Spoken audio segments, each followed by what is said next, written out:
Hello, good morning.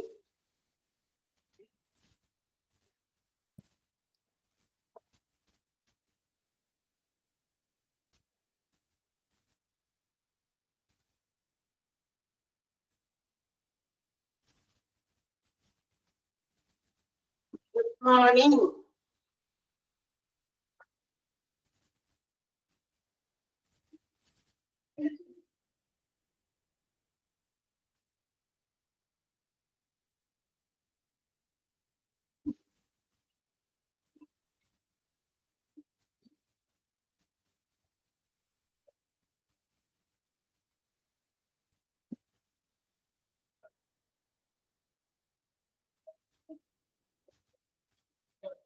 Okay. Yes. Good morning. Morning type. Good morning, ma'am. Yes. Good morning. ആരെങ്കിലും ഒരാൾ പറഞ്ഞു കഴിഞ്ഞാൽ അവിടെ എല്ലാവരെയും റെപ്രസെന്റ് ചെയ്ത് ഒരാളെങ്കിലും ലൈവ് ആയിട്ടിരിക്കുന്നു അറിയാൻ വേണ്ടിയിട്ടാണ് ഗുഡ് മോർണിംഗ് പറഞ്ഞിട്ട് അതിന്റെ ഒരു റെസ്പോൺസ് കേൾക്കാൻ വേണ്ടി ഇങ്ങനെ വെയിറ്റ് ചെയ്യുന്നത്. അത് കഴിഞ്ഞിട്ട് വേണമെങ്കിൽ ഓൺലൈൻ കൊടുത്ത് ക്ലാസ് എടുക്കാനായിട്ട്. Okay. So good morning once again പറയാത്തോടത്തും പറഞ്ഞതൊക്കെ. അപ്പൊ നമ്മള് കഴിഞ്ഞ ക്ലാസ്സിൽ നമ്മുടെ ഹ്യൂമൻ റിസോഴ്സ് മാനേജ്മെന്റില് ഏകദേശം ഒരു ചാപ്റ്ററിന്റെ ലാസ്റ്റ് ഭാഗത്തേക്ക് എത്തിയിരിക്കുകയാണ്. എവിടെ വരെ എടുത്തു എന്ന് പറഞ്ഞേ, എവിടെ വരെ എടുത്തു? ടൈപ്പ് ചെയ്തോ? എവിടെ വരെ എടുത്തെന്ന് ഓർമ്മയുണ്ടോ? എംപ്ലോയി ട്രെയിനിങ് വരെ എടുത്തു. എംപ്ലോയി ട്രെയിനിങ് തുടങ്ങിയാണ് ഇനി നമുക്ക് പറയാനുള്ളത്. അതിന്റെ മുന്നത്തെ നമ്മൾ പറയുന്നില്ല. കഴിഞ്ഞ ക്ലാസ്സിൽ നമ്മള് സെപ്പറേഷൻസ് എന്ന് വെച്ചാൽ ഒരു ഓർഗനൈസേഷനിൽ നിന്ന് എപ്പോഴൊക്കെയാണ് എംപ്ലോയീസ് സെപ്പറേറ്റഡ് ആയി പോകുക എന്ന് വെച്ചിട്ടുണ്ടെങ്കിൽ, അതായത് പല സാഹചര്യങ്ങളുണ്ട്. റെസിഗ്നേഷൻ, സ്വന്തമായിട്ട് റിസൈൻ ചെയ്ത് പോകുന്നവരുണ്ട്, ഡിസ്ചാർജ് ഡിസ്മിസ് ചെയ്ത് പുറത്തു പോകുന്നവരുണ്ട്, സസ്പെൻഡ് ആകുന്നുണ്ട്, സ്പെസിഫിക് ടൈം പീരീഡിലേക്ക് പുറത്ത് പേറോളിൽ നിന്ന് മാറ്റി നിർത്തപ്പെടുന്നവരുണ്ട്. പിന്നെ എന്താണ് ലേ ഓഫ്, അതായത് നമ്മളുടെ ഓർഗനൈസേഷന് ഏതെങ്കിലും കാരണവശാൽ അവർക്ക് അവരുടെ ഫിനാൻഷ്യൽ സ്റ്റെബിലിറ്റി നിലനിർത്താൻ വേണ്ടി, എന്ന് വെച്ചാൽ ചിലപ്പോഴൊക്കെ ഫിനാൻഷ്യൽ ഒരു ലൈബിലിറ്റീസ്, സാമ്പത്തികമായിട്ടുള്ള ക്രൈസിസ് ഒക്കെ വരാനുള്ള സാധ്യതകൾ ഉണ്ടാകുമ്പോൾ cannot be controlled by the employer, അങ്ങനെ ഒരു മാറ്റി നിർത്തൽ ഒഴിവാക്കാൻ പറ്റാത്ത സാഹചര്യങ്ങളിൽ അങ്ങനെ സെപ്പറേറ്റഡ് ആകുന്നതും ഉണ്ട്. അതുപോലെ തന്നെ നമുക്ക് അത്രയും രീതിയിൽ നമുക്ക് പല സാഹചര്യങ്ങളിൽ ഓരോ എംപ്ലോയീസ് മാറ്റി നിർത്തപ്പെടാം അവരുടെ പേറോളിൽ നിന്ന് എന്നുള്ളതാണ് സെപ്പറേഷൻസ് എന്ന് പറയുന്ന ടോപ്പിക്കിൽ. അവിടെ വരെയാണ് നമ്മൾ പറഞ്ഞു നിർത്തിയത്. ആൻഡ് അടുത്തത് നമ്മൾ എംപ്ലോയീസ് ട്രെയിനിങ് എന്നുള്ളത് എന്താണെന്ന് ജസ്റ്റ് ഒന്ന് പറഞ്ഞു പോയിരുന്നു. എന്താണ് ട്രെയിനിങ് എന്ന് പറയാം എന്ന് വെച്ചാൽ അതൊരു പ്രോഗ്രാമിന്റെ ബിഹേവിയർ ആണ്. എന്ന് വെച്ചാൽ ആളുകളുടെ എന്താ പറയാ, എംപ്ലോയീസിന് അവർക്ക് കൊടുക്കുന്ന ഒരു ജോബ്, എന്താ ജോബാണ് അലോട്ട് ചെയ്ത് കൊടുക്കുന്നത്, അതിനകത്ത് അവരുടെ പെർഫോമൻസ് എങ്ങനെയുണ്ടെന്ന് കണ്ടെത്താനും ആ പെർഫോമൻസിൽ എന്തെങ്കിലും തരത്തിലുള്ള പോരായ്മകൾ അല്ലെ ലിമിറ്റേഷൻസ് ഉണ്ടെങ്കിൽ അത് ഇംപ്രൂവ് ചെയ്യാൻ ഒരു പ്രോഗ്രാമിന്റെ ബിഹേവിയർ, അതൊരു പെരുമാറ്റച്ചട്ടം. എന്ന് വെച്ചാൽ നിങ്ങൾ പ്രോഗ്രാം ചെയ്ത് വെച്ചിരിക്കുകയാണ്, ഇന്ന സ്റ്റെപ്സിലൂടെ ഇന്ന കാര്യങ്ങളൊക്കെ ചെയ്യണം. അപ്പൊ അവർക്കത് വ്യക്തമാക്കി കൊടുക്കുക, ഒരു ലേണിംഗ് പ്രോസസ്സാണ്. അപ്പൊ നമുക്ക് അറിയാം കുറെയൊക്കെ, പക്ഷെ അതിനകത്ത് അത് പോരാ, അതിനേക്കാൾ കുറച്ചുകൂടി ഇംപ്രൂവ് ആകണം എന്നുള്ള രീതിയിലൊക്കെയാണ് നമുക്ക് ട്രെയിനിങ്ങിന്റെ നെസസിറ്റി വരുന്നത്. ട്രെയിനിങ് എന്ന് പറയുന്നത് വേണോ വേണ്ടയോ എന്ന് വെച്ചാൽ എന്താ പറയാ, പെർഫോമൻസ് കാഴ്ചവെക്കുന്ന ആളുകൾക്ക് ട്രെയിനിങ്ങിന്റെ ആവശ്യമില്ല. അതേസമയം ബിഗിനിങ് ഓഫ് ദ സ്റ്റേജ്, ഏതെങ്കിലും ഒരു ജോബ് നമുക്ക് കിട്ടുമ്പോൾ അതിന്റെ ബിഗിനിങ് സ്റ്റേജസിൽ we may not be aware of what to do, എന്താണ് ചെയ്യേണ്ടത്, ആ ജോലിയിൽ നമ്മൾ എന്ത് ചെയ്യണം, കാര്യങ്ങളൊക്കെ അറിയാം, പക്ഷെ ഹൗ ടു ഡു, എങ്ങനെയാണ് അത് പ്രാക്ടിക്കൽ ആക്കേണ്ടത് എന്നുള്ളതിന്റെ ഒരു സ്റ്റാർട്ട്, ബിഗിനിങ് ഒരു എന്താ പറയാ ബുദ്ധിമുട്ടുണ്ടാവുമല്ലോ, അല്ലെ സ്റ്റാർട്ടിങ്ങിന് ഉണ്ടാകുന്ന ചില പ്രശ്നങ്ങൾ. അപ്പൊ അതിന് വേണ്ടിയിട്ടാണ് അത്തരം ട്രെയിനിങ്ങുകളൊക്കെ കൊടുക്കുക. മാത്രമല്ല, if the employees are not well trained, നമ്മൾ നല്ല രീതിയിൽ ട്രെയിൻ ചെയ്തിട്ടില്ല എങ്കിൽ എന്ത് പറ്റും, ഓർഗനൈസേഷൻ എന്താണോ എക്സ്പെക്ട് ചെയ്യുന്നത്, അവര് പ്രതീക്ഷിക്കുന്ന ഒരു ഔട്ട്പുട്ട് അല്ലെങ്കിൽ ഔട്ട്കം റിസൾട്ട് നമുക്ക് കിട്ടില്ല. സോ അവരുടെ കറന്റ് പെർഫോമൻസിൽ നിന്ന് അവരുടെ ഡിസൈർഡ് പെർഫോമൻസിലേക്ക് ഇപ്പൊ അവരെന്താണ് ഇൻവെസ്റ്റ് ചെയ്യുന്നത്, അതിൽ നിന്ന് ഓർഗനൈസേഷൻ എന്താ ഡിസൈർ ചെയ്യുന്നു, ആഗ്രഹിക്കുന്നു, ആ ഒരു ലെവലിലേക്ക് എന്ത് ചെയ്യുക, എംപ്ലോയീസിനെ ഡെവലപ്പ് ചെയ്യുക. ഫോർ ദാറ്റ് പർപ്പസ് അതിന് വേണ്ടിയിട്ടാണ് എന്ത് ചെയ്യുന്നത്, എംപ്ലോയീസിന് ട്രെയിനിങ് കൊടുക്കുന്നത്. ഓക്കെ. അപ്പോ ആ ട്രെയിനിങ് കൊണ്ട് എന്തൊക്കെയാണ് നേട്ടമുള്ളത് നമ്മൾ പറഞ്ഞു. ഗ്രേഡിംഗ് ദ ക്വാളിറ്റി, ഒരു ഓർഗനൈസേഷന്റെ എംപ്ലോയീസിന്റെ ക്വാളിറ്റി വർദ്ധിപ്പിക്കുക, മാത്രമല്ല to fulfil the personal needs, അതായത് അവിടെയുള്ള എംപ്ലോയീസിന്റെ ആവശ്യങ്ങൾ ഫുൾഫിൽ ചെയ്യുക, ഓർഗനൈസേഷൻ ക്ലൈമറ്റ്, അതായത് ഓർഗനൈസേഷണൽ ക്ലൈമറ്റ് ഇംപ്രൂവ് ആക്കുക, ഹെൽത്ത് ഇംപ്രൂവ് ആക്കുക, അതുപോലെ തന്നെ എംപ്ലോയീസിന്റെ ആരോഗ്യസ്ഥിതി, വളരെ സേഫ്റ്റി, പിന്നെ അതുപോലെ തന്നെ ഒബ്സോളൻസ് പ്രിവെന്റ് ചെയ്യുക. ഒബ്സോളൻസ് എന്ന് പറഞ്ഞാൽ എന്താ, ഇത് എന്താ പറയാ, പല രീതിയിലുള്ള പോരായ്മകൾ, തേയ്മാനം എന്ന് ഉദ്ദേശിക്കുന്നത് ഇതാണ്. എന്തിന്റെയായാലും ഏത് രീതിയിലുള്ള പോരായ്മകളെയും നികത്തുക, അതുപോലെ തന്നെ അൾട്ടിമേറ്റ് ആയിട്ട് ഓരോ എംപ്ലോയീസിന്റെ പേഴ്സണൽ ഗ്രോത്ത് കൂടി ട്രെയിനിങ് കൊണ്ട് ഉദ്ദേശിക്കുന്നുണ്ട്. അപ്പൊ ഇതൊക്കെ എന്താ പറയാ എംപ്ലോയിന്റെ ട്രെയിനിങ് കൊണ്ട് നമുക്ക് ഉണ്ടാകുന്ന, ഓർഗനൈസേഷൻ ഉണ്ടാകുന്ന ചില പ്രധാനപ്പെട്ട അഡ്വാൻറ്റേജസ് ആണ്. ഇനി ഈ ട്രെയിനിങ്ങിന്റെ പ്രൊസീജിയേഴ്സിൽ ട്രെയിനിങ് എന്ന് പറഞ്ഞു, നമ്മൾ നേരത്തെ പറഞ്ഞു ഇറ്റ്സ് എ പ്രോഗ്രാംഡ് ബിഹേവിയർ എന്ന് പറഞ്ഞു. അതൊരു പ്രോഗ്രാം ചെയ്ത് വെച്ചിരിക്കുന്ന ഒരു പെരുമാറ്റച്ചട്ടമാണ്. അതിനകത്ത് എന്തൊക്കെയാണ് ഉൾപ്പെടുക, എന്തൊക്കെയാണ് ആ പ്രോഗ്രാമിനകത്ത് വന്നിരിക്കുന്ന ട്രെയിനിങ് പ്രോഗ്രാമിൽ വരുന്ന സ്റ്റെപ്സ് എന്തൊക്കെയാണെന്ന് നമുക്ക് നോക്കാം. ഒന്നാമത്തേത് to discover identify the training requirements, എന്തിന് വേണ്ടിയിട്ടുള്ള ട്രെയിനിങ് ആണ് അല്ലെ, അതാണ് ഇന്നലെ മനസ്സിലാക്കുക. ഏത് ഫീൽഡിലേക്കാണ്, എന്ത് ജോബിലേക്ക് വേണ്ടിയിട്ടാണ്. So first of all have to identify the purpose or the requirements of that particular training. ആ ട്രെയിനിങ്ങിന്റെ ആ ഒരു എന്താ പറയാ ആവശ്യകത എത്രത്തോളം ഉണ്ടെന്ന് ആദ്യം തന്നെ മനസ്സിലാക്കുക. എങ്ങനെയുള്ള ട്രെയിനിങ് കൊടുക്കണം, എന്താണ് അതിന്റെ നെസസിറ്റി, അല്ലെങ്കിൽ എന്ത് റിക്വയർമെന്റിന് വേണ്ടിയിട്ടാണ് ട്രെയിനിങ് കൊടുക്കുന്നത്, ഇതൊക്കെ ആദ്യം തന്നെ ഐഡന്റിഫൈ ചെയ്യാം. That is the first step. Second step എന്താണ്, to get ready for the job. ആ ഒരു ട്രെയിനിങ്ങിന് വേണ്ടിയിട്ടുള്ള കാര്യങ്ങളൊക്കെ അറേഞ്ച് ചെയ്യുക, റെഡി ആക്കുക. മനസ്സിലായി? ഇപ്പൊ ട്രെയിനിങ്ങിന് എംപ്ലോയീസിന് ട്രെയിനിങ് കൊടുക്കണമെങ്കിൽ അതിന് കുറെ കാര്യങ്ങൾ അറേഞ്ച് ചെയ്യണം. സോ സെക്കൻഡ് സ്റ്റെപ്പ് എന്ന് പറയുന്നത് to get ready for that particular job. That means for the training, ട്രെയിനിങ്ങിന് വേണ്ടിയിട്ടുള്ള എല്ലാ കാര്യങ്ങളും അറേഞ്ച് ചെയ്യുക. നെക്സ്റ്റ് വൺ എന്താ, പ്രിപ്പറേഷൻ ഓഫ് ദ ലേണർ ആണ്. ദാറ്റ് മീൻസ് ദ ആരെയാണ് നമ്മൾ ലേൺ ചെയ്യിപ്പിക്കുക, ഈ എന്താ പറയാ ട്രെയിനിങ് കൊടുക്കുന്നത്, അവരെ പ്രിപ്പയർഡ് ആക്കുക. നമ്മൾ ഇവിടുന്ന് ട്രെയിനിങ് ചെയ്യുമ്പോൾ ആ ട്രെയിനിങ് ചെയ്യുന്നവര്, ആ പഠിക്കാനിരിക്കുന്നവർ, അതായത് ലേൺ ചെയ്യുന്നവർക്ക് ഒരു പ്രിപ്പറേഷൻസ് ചെയ്യുന്ന കാര്യങ്ങളൊക്കെയാണ് നമ്മളിവിടെ ട്രെയിനിങ് ആയിട്ട് തരാൻ പറയുന്നത്. So first of all they have to be given some instructions or preparations. അവരെ ഒന്ന് ഒരുക്കണം, അതിന് വേണ്ടിയിട്ട് ട്രെയിനിങ്ങിന് വേണ്ടിയിട്ട് ഒരുക്കുക. That is the third step. Fourth one presentation of operations and knowledge.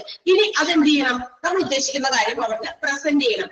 അതായത് ട്രെയിനിങ്ങിന്റെ ഓരോ കാര്യങ്ങളും പടിപടിയായിട്ട് അവർക്ക് ക്ലിയർലി എന്താ പറയാ കമ്മ്യൂണിക്കേറ്റ് ചെയ്യണം. ക്ലിയർ ആയിട്ട് അവർക്ക് മനസ്സിലാക്കി കൊടുക്കുക ഓരോ കാര്യങ്ങളും. ഒറ്റോട്ടത്തില് പറഞ്ഞു തീർക്കാതെ സ്റ്റെപ്പ് ബൈ സ്റ്റെപ്പ് ട്രെയിനിങ്ങിനകത്ത് എന്തൊക്കെയാണെന്നുള്ളത് സ്റ്റെപ്പ് ബൈ സ്റ്റെപ്പ് ആയിട്ട് അവർക്ക് പറഞ്ഞ് മനസ്സിലാക്കുക. മാത്രമല്ല ചിലപ്പോൾ ദേ ഹാവ് ടു ഇല്ലസ്ട്രേറ്റ്, ചില ഉദാഹരണങ്ങൾ, അതുപോലെ അവരിൽ നിന്ന് ഇങ്ങോട്ടേക്ക് ചോദ്യങ്ങൾ അങ്ങോട്ട് ചോദിക്കുക, എന്തെങ്കിലും സംശയം ഉണ്ടെങ്കിൽ ഇങ്ങോട്ട് ചോദിക്കാൻ പറയാം. അങ്ങനെയുള്ള ഒരു എന്താ പറയാ കമ്മ്യൂണിക്കേഷൻ വേ ആണ്, ഒരു 2 വേ അങ്ങോട്ട് കൊടുക്കും. കാരണം എന്താണെന്ന് വെച്ചാൽ ഇപ്പൊ നമ്മൾ അങ്ങോട്ട് പറഞ്ഞ് എന്താ പറയാ മനസ്സിലാക്കി കൊടുക്കുന്നു, പല കാര്യങ്ങൾക്ക് വേണ്ടിയിട്ടുള്ള ട്രെയിനിങ് കൊടുക്കുമ്പോൾ അങ്ങോട്ട് പറഞ്ഞ് മനസ്സിലാക്കി കൊടുക്കും. പക്ഷെ ചില പോയിന്റിൽ ചിലപ്പോൾ അവർക്ക് ഡൗട്ട്സ് ഉണ്ടായിരിക്കും. അപ്പൊ അവർക്ക് അത് ചോദിച്ച് മനസ്സിലാക്കാനുള്ള ഒരു സൗകര്യം, ഒരു ഫെസിലിറ്റി കൂടി അവിടെ പ്രൊവൈഡ് ചെയ്യണം. So that we can put their knowledge and operations. അപ്പൊ അവരുടെ അറിവും അവരുടെ പ്രവർത്തനവും നമുക്ക് മനസ്സിലാക്കാൻ കൂടി സാധിക്കും. സോ ക്ലിയർ ആയിട്ട് ഇല്ലസ്ട്രേറ്റ് ചെയ്യണം, ക്ലിയർ ആയിട്ട് അവർക്ക് അറിയിച്ചു കൊടുക്കണം. അതുപോലെ തന്നെ ക്വസ്റ്റ്യൻസ് ചോദിക്കണം ഇടയ്ക്കിടയ്ക്കൊക്കെ.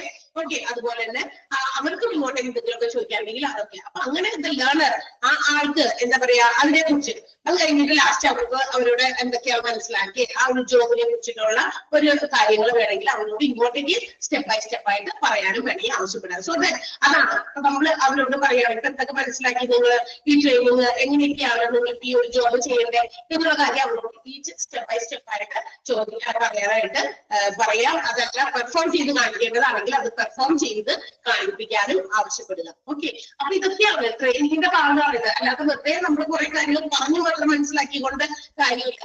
അവരോട് നമ്മൾ എന്ത് മനസ്സിലാക്കി എന്നുള്ളത് സ്റ്റെപ്പ് ബൈ സ്റ്റെപ്പ് ആയിട്ട് നമ്മളോട് കമ്മ്യൂണിക്കേറ്റ് ചെയ്യാൻ പറയാ. If necessary have to be performed. അത് ആവശ്യമെങ്കിൽ ചില കാര്യങ്ങളൊക്കെ ട്രെയിനിങ് കാണിച്ചിട്ട് പെർഫോം ചെയ്ത് കാണിക്കേണ്ടതുണ്ടായിരിക്കും. പെർഫോമൻസ് ഒക്കെ അല്ലാതെ വെറുതെ ഇങ്ങനെ പറയുന്നത് അല്ലാത്തത് ഉണ്ടാവും. അപ്പൊ പെർഫോം ചെയ്ത് കാണിക്കേണ്ടതാണെങ്കിൽ അതുകൊണ്ട് ചെയ്ത് കാണിക്കാൻ പറയാ. That's all. ഇപ്പൊ ഉദാഹരണം ചില സാധനങ്ങൾ മേക്കിംഗ് ആണെങ്കിലല്ലേ, എന്തെങ്കിലും സാധനങ്ങൾ ഉണ്ടാക്കുന്ന ഒരു ഇതാണെന്ന് വിചാരിക്കാം. അപ്പൊ അവിടെ എന്താണ് നിങ്ങൾക്ക് ഇപ്പൊ ട്രെയിനിങ് ഒക്കെ തന്നു, അതെ ഇത് ഇങ്ങനെ സ്റ്റെപ്പ് ബൈ സ്റ്റെപ്പ് ആയിട്ട് കാര്യങ്ങൾ പറഞ്ഞു തന്നു. ഇനി നിങ്ങളോട് പറയാണ് ഇനി നിങ്ങളൊന്ന് കാണിച്ചേ, ചെയ്ത് കാണിച്ചേ എന്ന് പറയാം. അത് ചെയ്ത് കാണിക്കട്ടെ, അങ്ങനെയുള്ള ചില കാര്യങ്ങൾ. ഓക്കെ, അല്ലാതെ ഇങ്ങനെ വെറുതെ വാഗോണ്ടൊക്കെ നമുക്ക് കേട്ടത് വേണമെങ്കിൽ എന്തെങ്കിലും പറയാൻ പറ്റും. പക്ഷെ അത് ചെയ്ത് എത്രത്തോളം പെർഫെക്റ്റ് ആയിട്ട് അവർ കാണിക്കുന്നുണ്ട് എന്നുള്ളത് നമുക്ക് നോക്കാൻ പറ്റും. അതാണ് ട്രെയിനിങ്ങിന്റെ മറ്റൊരു ഗുണം എന്ന് പറയുന്നത്. Okay, so that is the next step. Presentations of operations, എന്തൊക്കെ കാര്യങ്ങൾ ചെയ്യണോ അത് പ്രസന്റ് ചെയ്യുക. ആൻഡ് ഓൾസോ അത് കാര്യങ്ങൾ മനസ്സിലാക്കി കൊടുക്കുക, അവരുടെ നോളജിലേക്ക് കൂടി കൊടുക്കുക, അറിവിലേക്ക് കാര്യങ്ങൾ കമ്മ്യൂണിക്കേറ്റ് ചെയ്യുക. ക്ലിയർ ആയോ? 4 പോയിന്റ് ക്ലിയർ ആയോ? സ്റ്റെപ്സ് ഇൻക്ലൂഡഡ് ഇൻ ട്രെയിനിങ് പ്രോഗ്രാമിലെ 4 പോയിന്റ് ക്ലിയർ ആയോ?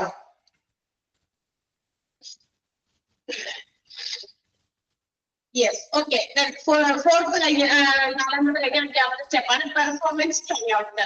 ഇവിടെ എന്താ പറയാ ട്രെയിനിങ്, അതായത് ട്രെയിനിങ് കിട്ടുന്ന ആരാണോ അവര് അതെന്ത് ചെയ്യുന്നു, പതുക്കെ പതുക്കെ സ്ലോലി, അതായത് ആദ്യമൊക്കെ നമുക്കറിയാം പെർഫെക്റ്റ് ഒന്നും ആവൂല. അപ്പൊ പതുക്കെ പതുക്കെ അവര് എന്ത് ചെയ്യുന്നു, ഓരോ കാര്യങ്ങൾ ചെയ്യുന്നു. അതുപോലെ തന്നെ അവരത് ചെയ്തുകൊണ്ടിരിക്കുമ്പോൾ അവരത് എക്സ്പ്ലെയിൻ ചെയ്യുക, ഓരോ സ്റ്റെപ്പ് ബൈ സ്റ്റെപ്പ് ആയിട്ട് ചെയ്യുക. മാത്രമല്ല അത് ചെയ്തുകൊണ്ടിരിക്കുന്ന സമയത്ത് മറ്റേത് നമ്മുടെ 4ാമത്തെ പോയിന്റിൽ അതൊക്കെ അവരോട് ചെയ്യിപ്പിക്കാൻ ആവശ്യപ്പെടുന്ന സ്റ്റെപ്പാണ്. അപ്പൊ അവർ ഇതിങ്ങനെ ഓരോന്ന് സ്റ്റെപ്പ് ബൈ സ്റ്റെപ്പ് ആയിട്ട് സ്ലോലി ഓരോ സ്റ്റെപ്സ് ചെയ്യുന്നു. And if we find any mistake, അവർ ചെയ്യുന്ന സമയത്ത് എന്ത് ചെയ്യുന്നു, അവരെന്തെങ്കിലും മിസ്റ്റേക്കുകൾ കാണിക്കുകയാണെങ്കിൽ ഷുഡ് ബി കറക്റ്റഡ് പ്രോംപ്റ്റ്ലി. അപ്പൊ തന്നെ അതിന്റെ മിസ്റ്റേക്കുകൾ നമ്മൾ എന്ത് ചെയ്യണം, കറക്റ്റ് ചെയ്യണം എന്നുള്ളതാണ്. ഓരോ സ്റ്റെപ്പിലും ഉണ്ടാകുന്ന മിസ്റ്റേക്സ് കറക്റ്റ് ചെയ്ത് കഴിഞ്ഞാൽ we can build up a skill in that, and also they can also speedily do that.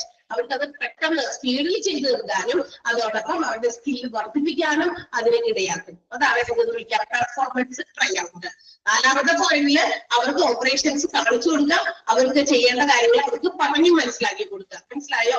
അതാണ്. ഇനി അവരതിട്ട് അത് ആ ലേണർ അതെന്താണെന്ന് മനസ്സിലാക്കി ഓരോന്ന് ചെയ്യുമ്പോൾ അത് പെർഫോം ചെയ്ത് കാണിക്കേണ്ടതായിക്കോട്ടെ, സ്റ്റെപ്പ് ബൈ സ്റ്റെപ്പ് പറയേണ്ടതായിക്കോട്ടെ, അതോട് ചെയ്യുന്നു. ആ ചെയ്യുന്ന കാര്യമാണ് ഇവിടെ പറഞ്ഞിരിക്കുന്നത് പെർഫോമൻസ് ട്രൈഔട്ട്. അത് സ്ലോലി ഓരോ സ്റ്റെപ്പ് ബൈ സ്റ്റെപ്പ് ചെയ്യുന്നു. ഇഫ് ദേ ഫൈൻഡ് മിസ്റ്റേക്ക്, അപ്പൊ ട്രെയിനർ അത് നോക്കുമ്പോൾ അവരെന്തെങ്കിലും പോയിന്റിൽ ഏതെങ്കിലും സ്റ്റെപ്പ് ചെയ്തപ്പോൾ അത് മിസ്റ്റേക്ക് കാണിച്ചു, ആ മിസ്റ്റേക്ക് അന്നേരം തന്നെ കറക്റ്റ് ചെയ്ത് കൊടുക്കുക. അപ്പൊ കറക്റ്റ് ചെയ്യുമ്പോൾ അവരുടെ സ്കില്ല് വർദ്ധിപ്പിക്കാനായിട്ട് അത് ഇടയാക്കും. മാത്രമല്ല നമുക്ക് കുറച്ചും കൂടി സ്പീഡിൽ അത് പിന്നീട് അവർ ചെയ്യുമ്പോൾ സ്പീഡായിട്ട് ചെയ്യുകയും ചെയ്യും. Okay, and last step is follow up. ഇനി എന്ത് ചെയ്യണം, നമ്മൾ ഇങ്ങനെ ട്രെയിനിങ് ഒക്കെ കൊടുത്തു കഴിഞ്ഞ് അവരെ അവരുടെ ജോലിയിലേക്ക് പ്രവേശിപ്പിക്കുകയാണ്. അപ്പൊ നമ്മൾ എന്ത് ചെയ്യണം, അവർക്ക് കണ്ണ് അവർക്ക് വേണം. ഈച്ച് ആൻഡ് എവറി സ്റ്റെപ്പ് അവര് പിന്നീട് അത് ഇഫക്റ്റീവ് ആയിട്ട് ചെയ്യുന്നുണ്ടോ അത് മനസ്സിലാക്കാൻ വേണ്ടി ഇടയ്ക്ക് ഒരു ഫോളോ അപ്പ് നടത്തുക. ട്രെയിനിങ് ഒക്കെ കൊടുത്തതിന് ശേഷം നമ്മൾ അവരെ ജോലിയിലേക്ക് പ്രവേശിപ്പിച്ചു. ഓക്കെ, ഇതൊക്കെയാണ് നിങ്ങൾ ചെയ്യേണ്ടത് എന്ന് പറഞ്ഞിരുന്നു. ഇനി അവരുടെ ഭാഗത്തോട് തിരിഞ്ഞു നോക്കാതിരുന്ന കാര്യം ഉണ്ടോ? ഇല്ല. അപ്പൊ ഇടയ്ക്ക് ഒരു ഫോളോ അപ്പ്, ചിലപ്പോൾ വീക്കിലി ആയിരിക്കാം, വൺസ് ആഴ്ചയിൽ ഒരു ദിവസം നേരത്തെ നമ്മൾ കൊടുത്ത ട്രെയിനിങ്ങിന് ഇമ്പ്രൂവ്മെന്റ് ഉണ്ടോ, അല്ലെങ്കിൽ അവര് ആ പറഞ്ഞ സ്റ്റാൻഡേർഡിലേക്ക് ഇവരുടെ പ്രൊഡക്ഷൻ എത്തുന്നുണ്ടോ എന്നത് മനസ്സിലാക്കാൻ ഫോളോ അപ്പ് എന്തായാലും ചെയ്യണം. അപ്പൊ ഫോളോ അപ്പ് ഓൺ ഇവാലുവേഷൻ കേട്ടോ, എന്നിട്ട് വിലയിരുത്തണം. ട്രെയിനിങ് കൊണ്ട് ഗുണമുണ്ടായോ അല്ലെങ്കിൽ ദോഷമാണോ, അല്ലെങ്കിൽ നമ്മളിപ്പോ ട്രെയിനിങ് ഒന്നും കൊടുത്തിട്ടും ഈ പറയുന്ന എംപ്ലോയിയിൽ യാതൊരു മാറ്റവും അങ്ങനെ കുറച്ച് വീണ്ടും ട്രെയിനിങ് കൊടുത്തുകൊണ്ട് കാര്യമില്ല.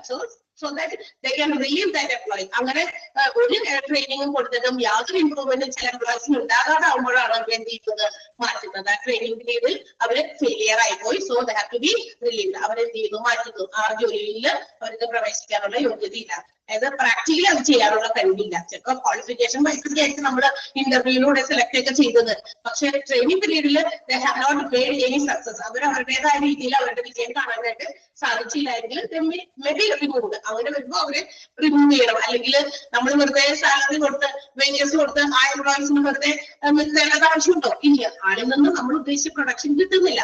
സോ അതായത് അത്തരം സന്ദർഭങ്ങളിൽ അവരെ മാറ്റാൻ പറ്റും. അപ്പൊ ഇതിന് വേണ്ടിയിട്ട് follow up evaluation should be done. Necessary ആയിട്ട് ചെയ്യേണ്ട ഒരു കാര്യമാണ്. ഈ ട്രെയിനിങ് പീരീഡ് ഒക്കെ കഴിഞ്ഞതിന് ശേഷം ജോലിക്ക് കയറി കഴിഞ്ഞാൽ അവർക്ക് ഇടയ്ക്ക് ഇവാലുവേഷൻസ് അവരെ നടത്തണം. ക്ലിയർ ആണല്ലോ? അപ്പൊ 6 സ്റ്റെപ്പുകളാണ് നമുക്ക് ഇതില് നമ്മുടെ ട്രെയിനിങ് പ്രോഗ്രാമിൽ ഇൻക്ലൂഡ് ചെയ്തിരിക്കുന്നത്. ഏതാണ്? ഒന്ന് നമ്മുടെ എന്താണോ നമ്മളുടെ ട്രെയിനിങ്ങിന്റെ പർപ്പസ്, അതിന്റെ ആ ഒരു റിക്വയർമെന്റ് എന്താണെന്ന് ഐഡന്റിഫൈ ചെയ്യാം. രണ്ടാമത്തേത് to get ready for that particular job. ആ ട്രെയിനിങ്ങിന് വേണ്ടിയിട്ടുള്ള കാര്യങ്ങൾ അറേഞ്ച് ചെയ്യുക, റെഡി ആകുക.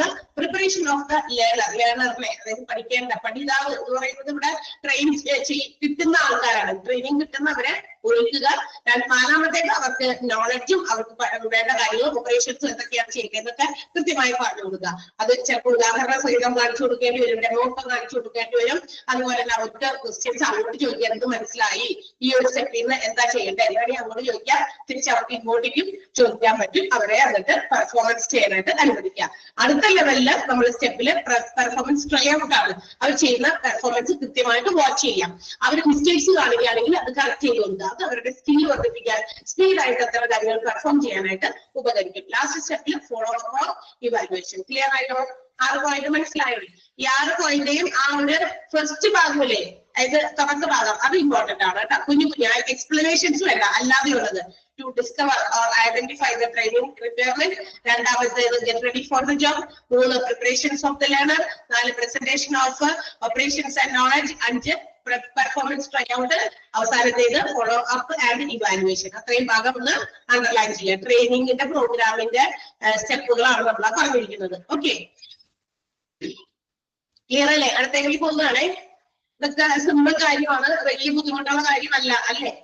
അല്ലെന്ന് നിങ്ങൾ പറഞ്ഞു കഴിഞ്ഞാൽ ടീച്ചറ് ഞാൻ ഒരുപാട് പ്രാവശ്യം പറഞ്ഞു, ഓരോ പോയിന്റും പിന്നെ അത്ര എളുപ്പമുള്ള ഭാഗം കൂടിയാണ്. നമുക്ക് ഇച്ചിരി മൂവ് ചെയ്യാൻ പറ്റും, അല്ലെങ്കിൽ എവിടെ കിടക്കും കുറച്ച് ക്ലാസ് ഒക്കെ ഇടയ്ക്ക് മിസ് ആവുന്നത് കൊണ്ട് അല്ലെ. അപ്പൊ നമ്മളുടെ ക്ലാസ്സുകൾ മിസ് ആവുന്നത് കൊണ്ട് അതനുസരിച്ച് നമ്മളുടെ കോഴ്സ് കംപ്ലീറ്റ് ആകാനും സമയം എടുക്കും. അതുകൊണ്ട് നമുക്ക് വെറുതെ സമയം കളയണ്ടല്ലോ എന്ന് വിചാരിച്ചിട്ടാ. ഓക്കെ ആണോ? അടുത്തയിലേക്ക് പോകാൻ ഒന്ന് പറയൂ പ്ലീസ്. അടുത്തത് ഓക്കെ, അടുത്തത് training methods or training techniques ആണ്. ട്രെയിനിങ്ങിന്റെ മെത്തേഡുകൾ അല്ലെങ്കിൽ ട്രെയിനിങ്ങിന്റെ ടെക്നിക്സ് ആണ് നമ്മൾ പഠിക്കാൻ പോകുന്നത്. അതായത് ട്രെയിനിങ്ങിന് എങ്ങനെയൊക്കെയാണ്, ഏതൊക്കെ രീതിയിൽ ട്രെയിനിങ് നടത്താവുന്നത്. പ്രധാനമായിട്ടും on the job training, of the job training, ഇങ്ങനെ 2 രീതിയിലാണ് ട്രെയിനിങ് മെത്തേഡ്സിനെ ഡിവൈഡ് ചെയ്തിരിക്കുന്നത്. ഏതൊക്കെയാ? A on the job training, B of the job training. 2 രീതിയിലാണ് ജോബിനെ എന്ത് ചെയ്യുന്നത്, നമുക്ക് ട്രെയിനിങ്ങിനെ ഡിവൈഡ് ചെയ്തിരിക്കുന്നത്, ക്ലാസിഫൈ ചെയ്തിരിക്കുന്നത്. അതിൽ വീണ്ടും ക്ലാസിഫിക്കേഷൻസ് ഉണ്ട്. അപ്പൊ നമുക്ക് ആദ്യം നോക്കാൻ പറ്റുന്നതാണ് on the job training. It's the training method. OJT എന്ന് ഷോർട്ട് ഫോം ഉണ്ട് കേട്ടോ. OJT എന്ന് പറഞ്ഞാൽ ഓൺ ദ ജോബ് ട്രെയിനിങ് എന്നാണ് ഷോർട്ട് ഫോമും അതുപോലെ എക്സ്പാൻഡഡ് ഫോം ഒക്കെ നിങ്ങൾ അറിഞ്ഞിരിക്കണം. ഓക്കെ, ഇതൊരു ട്രെയിനിങ് മെത്തേഡാണ്. ഇവിടെ എന്താണെന്ന് അറിയാമോ? Employees R trained four the job. ഇവിടെ എംപ്ലോയീസിന് വേണ്ട ട്രെയിനിങ്, എന്ത് ജോലിക്കാണ് അവർക്ക് വേണ്ടിയിട്ടുള്ള ട്രെയിനിങ് കൊടുക്കാണ്. എവിടെ കൊടുക്കുന്നു? At there work place. എവിടെയാണോ ജോലി ചെയ്യേണ്ടത് അവിടെ തന്നെ എംപ്ലോയീസിനെ വിളിച്ചു കൂട്ടും. ഇപ്പൊ എന്താ പറയാ, ഒരു കമ്പ്യൂട്ടറുമായിട്ട് ജോലി ചെയ്യേണ്ട ആൾക്കാർ, അപ്പൊ കമ്പ്യൂട്ടർ സിസ്റ്റം ഉള്ള പ്ലേസിലേക്ക് അവിടെ വിളിച്ചു കൂട്ടും. ഏതെങ്കിലും പർട്ടിക്കുലർ കാര്യങ്ങൾ ഉണ്ടാകുന്ന, ഇപ്പൊ ഒരു അംബ്രല്ല മേക്കിംഗ് ഒരു ഫാക്ടറി ആണെന്ന് വിചാരിക്കുക, ഒരു ഓർഗനൈസേഷൻ.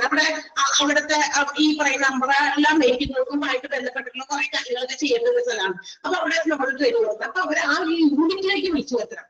ഒരു വലിയ എന്താ പറയാ മൾട്ടി ഇതായിട്ടുള്ള ഫേമസ് ആയിട്ടുള്ള ഒരു ടൈലറിംഗ് യൂണിറ്റ്, അങ്ങനത്തെ ഒരു ഓർഗനൈസേഷൻ ആണ്. വലിയ ഫാഷനബിൾ ആയിട്ടുള്ള ഒരുപാട് ഡ്രസ്സസ് മെറ്റീരിയൽസ് ഒക്കെ ഉണ്ടാക്കുന്ന ഒരു പ്രൊഡക്ഷൻ യൂണിറ്റ് ഉള്ള ഒരു ഓർഗനൈസേഷൻ ആണ് വിളിക്കുക. അപ്പൊ അവർക്ക് അവിടെ അതിൻ്റെതായ ട്രെയിനിങ് കൊടുക്കും. അപ്പൊ ആ പ്ലേസിലേക്ക്, where is the place, work place, ആ പ്ലേസ് എവിടെയാണോ അവിടേക്ക് വിളിച്ചിട്ട് വരുത്തിയിട്ട് എംപ്ലോയീസിന് ട്രെയിനിങ് കൊടുക്കുകയാണ്. That means they have to use the actual tools, equipments. അപ്പൊ ആ ജോലി സ്ഥലത്ത് അവര് ആ ജോലി ചെയ്യാൻ വേണ്ട ടൂളുകൾ ഉണ്ടാവും, എക്യുപ്മെന്റുകളൊക്കെ ഉണ്ടായിരിക്കും. അതൊക്കെ ഉപയോഗിച്ച് എംപ്ലോയീസിനെ കൊണ്ട് ജോലി ചെയ്യിപ്പിക്കുന്നു.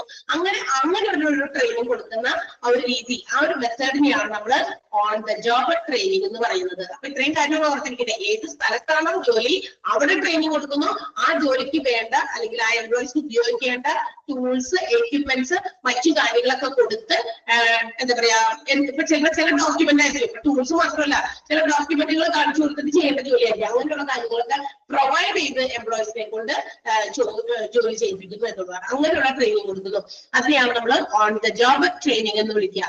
ക്ലിയർ ആയോ? എന്താണ് മെത്തേഡ് എന്ന് മനസ്സിലായോ? മെത്തേഡ് എന്താണെന്ന് മനസ്സിലായോ? മനസ്സിലാവാത്തവരുണ്ടെങ്കിലും ചോദിക്കണം. മുമ്പിലേക്ക് പോയി കഴിഞ്ഞിട്ട് ആദ്യത്തെ പടിയോ 2ാമത്തെ പടിയോ ഒന്ന് പറയരുത്. ഓക്കെ, ഇനി ഈ ഓൺ ദ ജോബ് ട്രെയിനിങ് എന്ന് പറയുന്നത് 2 രീതിയിലുണ്ട്. 2 രീതിയിലാണ് ഓൺ ദ ജോബ് ട്രെയിനിങ് നടക്കുക. That is first one is job instruction training, that is JIT, job instruction training. ആ വാക്കിൽ തന്നെ നമുക്ക് അതിന്റെ എക്സ്പ്ലനേഷൻ കിട്ടും. 2ാമത്തേത് അപ്രന്റീസ്ഷിപ്പ് ആണ്. 2ാമത്തേത് അപ്പൊ ഓൺ ദ ജോബ് ട്രെയിനിങ്ങിൽ വരുന്ന 2 ക്ലാസിഫിക്കേഷൻ ആണ്. First one is job instruction training. എന്താണ് ഇവിടെ വേർഡ് തന്നെ ഒന്ന് നമുക്ക് എക്സ്പാൻഡ് ചെയ്താൽ നമുക്ക് കിട്ടും. ട്രെയിനിങ് കൊടുക്കുന്നത് എങ്ങനെ? ത്രൂ ഗ്രാജുവൽ ലേണിംഗ് ആണ്. ഇൻസ്ട്രക്ട് ചെയ്ത് ഇങ്ങനെ കുറെ ഇൻസ്ട്രക്ഷൻസ് പറഞ്ഞുകൊണ്ട് ചെയ്യിപ്പിക്കുന്നു. അതാണ് ഓൺ ദ ജോബ് ട്രെയിനിങ്ങിൽ വരുന്ന ഒന്നാമത്തെ ജോബ് ഇൻസ്ട്രക്ഷൻ. എന്ന് വെച്ചാൽ വേണ്ട നിർദ്ദേശങ്ങൾ ആ ഭാഗത്ത് കൊടുക്കുന്നു. മനസ്സിലായോ? ആ നിർദ്ദേശങ്ങൾക്ക് അനുസരിച്ച് എംപ്ലോയീസിനെ കൊണ്ട് ജോലി ചെയ്യിപ്പിച്ചുകൊണ്ടിരിക്കുന്നു. അപ്പൊ ഏതെങ്കിലും നിർദ്ദേശം കൊടുക്കുന്നവർക്ക് ക്ലിയർ ആയില്ലെങ്കിൽ വീണ്ടും അത് തന്നെ പറഞ്ഞുകൊണ്ട് ചെയ്യിപ്പിക്കുന്നു. അതാണ്. ഇനി അടുത്തത് പറയുമ്പോൾ കുറച്ചുകൂടി നിങ്ങൾക്ക് ക്ലിയർ ആകും, അതുപോലുള്ള വ്യത്യാസം ഉണ്ടാകും. അടുത്തത് അപ്രന്റീസ്ഷിപ്പ് ആണ്. ഇവിടെ ലേൺ ചെയ്യുന്നതാണ്. ലേണിംഗ് എന്ന് പറയുന്നത് ഒരു സ്കിൽഡ് ആയിട്ടുള്ള ഒരു എംപ്ലോയറുടെ കയ്യിൽ നിന്ന്, എന്ന് വെച്ചാൽ ഒരു അറിവുള്ള ആളുടെ കയ്യിൽ നിന്ന് നമ്മൾ എന്ത് ചെയ്യുന്നു? ഗ്രാജുവൽ ആയിട്ട് കുറെ കാര്യങ്ങൾ പഠിക്കുന്നു. പക്ഷേ അങ്ങനെ പഠിക്കുമ്പോഴും low wages from the employer for a fixed period. എംപ്ലോയറുടെ കയ്യിൽ നിന്ന് നമുക്ക് ഒരു ചെറിയ എമൗണ്ട് ഒരു കൂലിയായിട്ടൊക്കെ കിട്ടും. അങ്ങനെ ആ ഒരു ആളുടെ അടുത്ത് നിന്ന് ആൾ ചെയ്യുന്നതും പറയുന്നതും ഒക്കെ നോക്കിയും കണ്ടും നിന്ന് മനസ്സിലാക്കി പഠിച്ചെടുക്കുന്നു. ആ പഠിക്കുന്ന സമയത്ത് നമുക്ക് ഒരു ചെറിയ വേജസ് തരും. അപ്രന്റീസ്ഷിപ്പ് ആയിട്ട് ജോലി ചെയ്യുന്ന ഒരു സിനിമ തന്നെയുണ്ട്, ഇല്ലേ? ഓർക്കുണ്ടോ? ഇച്ചിരി പഴയതാണ്. ഫ്രണ്ട്സ് എന്ന് പറയുന്ന ഒരു സിനിമ ചെയ്യാൻ കണ്ടിട്ടുണ്ടോ? സിനിമ ഒന്നും കാണാത്ത ആൾക്കാരോ ഒന്നെങ്കിൽ ഉണ്ട്. അതിനകത്ത് അവര് 3 പേരും അപ്രന്റീസ്ഷിപ്പ് ആയിട്ട് ജോലിക്ക് പോകുന്നുണ്ട്. പെയിന്റിങ്ങിന്റെ അപ്രന്റീസ്ഷിപ്പ്. അവിടെ എന്താ പ്രത്യേകത അറിയോ? ആ മെയിൻ ആയിട്ടുള്ള ആൾക്ക്, അതായത് നല്ല ജോലി എക്സ്പെർട്ട് ആയിട്ടുള്ള എക്സ്പീരിയൻസ് ഉള്ള പെയിന്റർക്ക് നല്ല എമൗണ്ട് കൂലി കിട്ടും, വേജസ് ഇട്ട് വൈകുന്നേരം ആവുക. പക്ഷെ ഈ അപ്രന്റീസുകൾ പണി പഠിക്കാൻ വന്നിരുന്നവരാ. അപ്പൊ അവർക്ക് പണി ചെയ്യിപ്പിച്ച് അവരത് മനസ്സിലാക്കി പഠിക്കുന്നു. പക്ഷെ അവർക്ക് ഒരു ലോ വേജസ് കൊടുക്കും, കുറച്ച് പൈസ. കൊടുക്കുന്ന അത്രയും പൈസ കൊടുക്കില്ല. അതുപോലെ അപ്രന്റീസ്ഷിപ്പ് ആയിട്ട് ഒരുപാട് കുട്ടികളെ ഒരു കാലഘട്ടത്തിലൊക്കെ എല്ലാവരും ഇങ്ങനെ പഠിക്കാം. വർക്ക്ഷോപ്പിൽ നിൽക്കാൻ പോവുക, 10 ഡിഗ്രി ഒക്കെ കഴിഞ്ഞ് കഴിയുമ്പോൾ കുറച്ച് നാളൊക്കെ പിന്നെ നമുക്ക് എന്താ പറയാ അവധികളുണ്ടല്ലോ. അപ്പൊ അതുപോലെയുള്ള എന്തെങ്കിലും കൈത്തൊഴിൽ പഠിക്കട്ടെ എന്ന് വിചാരിച്ച് പിള്ളേരെ പാരന്റ്സ് കൊണ്ട് അങ്ങനെയുള്ള സ്ഥലത്ത് ഈ വർക്ക്ഷോപ്പിൽ നിൽക്കുക, കൺസ്ട്രക്ഷൻ വർക്ക് ചെയ്യുന്ന സ്ഥലത്ത് കൊണ്ടുപോയി നിർത്തുക.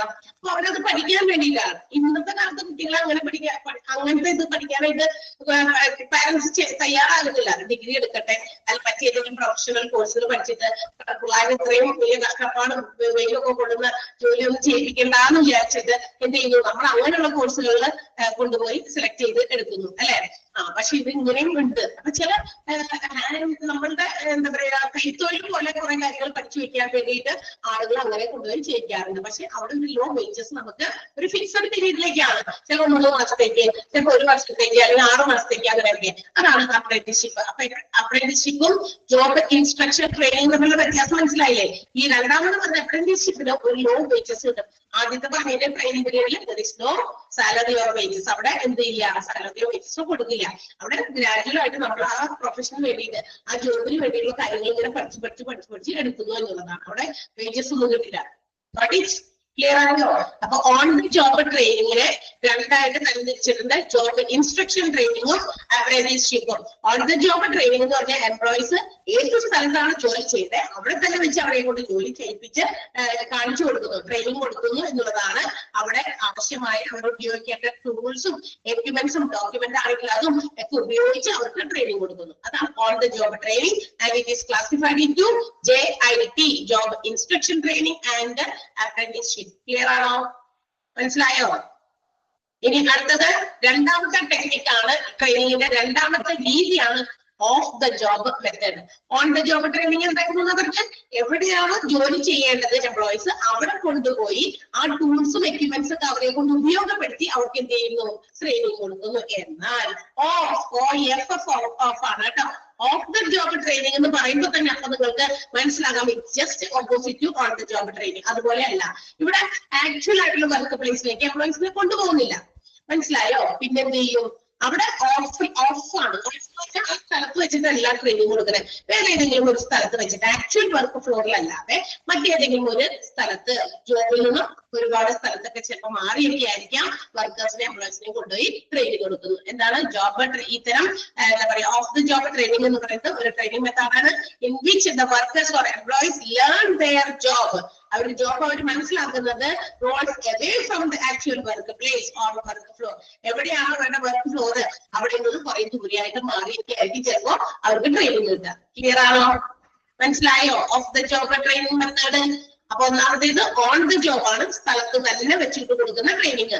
അതേസമയം ഓഫ് ദ ജോബ് മെത്തേഡ് എന്ന് പറയുന്നത് ആ സ്ഥലത്തല്ല, ജോലി എവിടെയാണോ ചിലപ്പോ അവിടെ ആയിരിക്കില്ല ട്രെയിനിങ് കൊടുക്കുന്നത്, ഏതെങ്കിലും സ്ഥലത്ത്. Okay, yes. സോ ഇനി ഇത് എങ്ങനെയൊക്കെയാണ് ചെയ്യുന്നത്? ഓഫ് ദ ജോബ് ട്രെയിനിങ് കൊടുക്കുന്ന രീതി. ഒന്ന് ലെക്ചേഴ്സ് എന്ന് പറഞ്ഞാൽ എന്തായാലും വിളിച്ചു കൊണ്ടുവന്ന് ഇരുത്തി ഒരു സ്ഥലത്ത് എവിടെയെങ്കിലും എല്ലാവരെയും കൂടി വിളിച്ചു കൂട്ടിയിരുത്തിട്ട് ഒരു ലെക്ചറായിട്ട്, ലെക്ചേഴ്സ് എന്ന് പറഞ്ഞാൽ ഞാൻ അവർ ഇങ്ങനെ വെറുതെ ഇങ്ങനെ കാര്യങ്ങൾ പറഞ്ഞ് മനസ്സിലാക്കി കൊടുക്കുന്നു. ഒരു ലെക്ചറായിട്ടുള്ള രീതി, ഇൻസ്ട്രക്ഷൻസ് ഇങ്ങനെ കൊടുത്തുകൊണ്ടിരിക്കുക. അടുത്ത വെസ്റ്റിബ്യൂൾ ട്രെയിനിങ് ആണ്. വെസ്റ്റിബ്യൂൾ എന്ന് പറഞ്ഞാൽ എന്തല്ല, ഇതൊരു എന്താ പറയാ, ഒരു വലിയ ഒരു ഹാള് പോലെയുള്ള സ്ഥലത്തെ ആളുകളെ, എംപ്ലോയീസിനെ, അത് ഈ ട്രെയിനിങ് കൊടുക്കേണ്ട ആൾക്കാരെ വിളിച്ച് കൊണ്ടുവന്നിട്ട് ഒരു ക്ലാസ് റൂം ട്രെയിനിങ് പോലെ കേട്ടോ. അത് with the help of equipments. ചിലപ്പോൾ ആക്ച്വൽ ആയിട്ടുള്ള എക്യുപ്മെന്റ് ആയിരിക്കില്ല, അതിന്റെ ഒരു എന്താ പറയാ ഐഡന്റിക്കൽ ആയിട്ട് അതിന് സാമ്യം തോന്നുന്ന രീതിയിലുള്ള എക്യുപ്മെന്റ് ഒക്കെ വെച്ചിട്ട് എന്ത് ചെയ്യും, കാണിച്ചു കൊടുക്കും. ഓക്കെ, ഇപ്പൊ നമുക്ക് വേണമെങ്കിൽ ജോബ് ഈ വെസ്റ്റിബ്യൂൾ ട്രെയിനിങ് വേണമെങ്കിൽ ഒരു ഉദാഹരണം പറയാം. ഏത് പറയാൻ മതിയോ?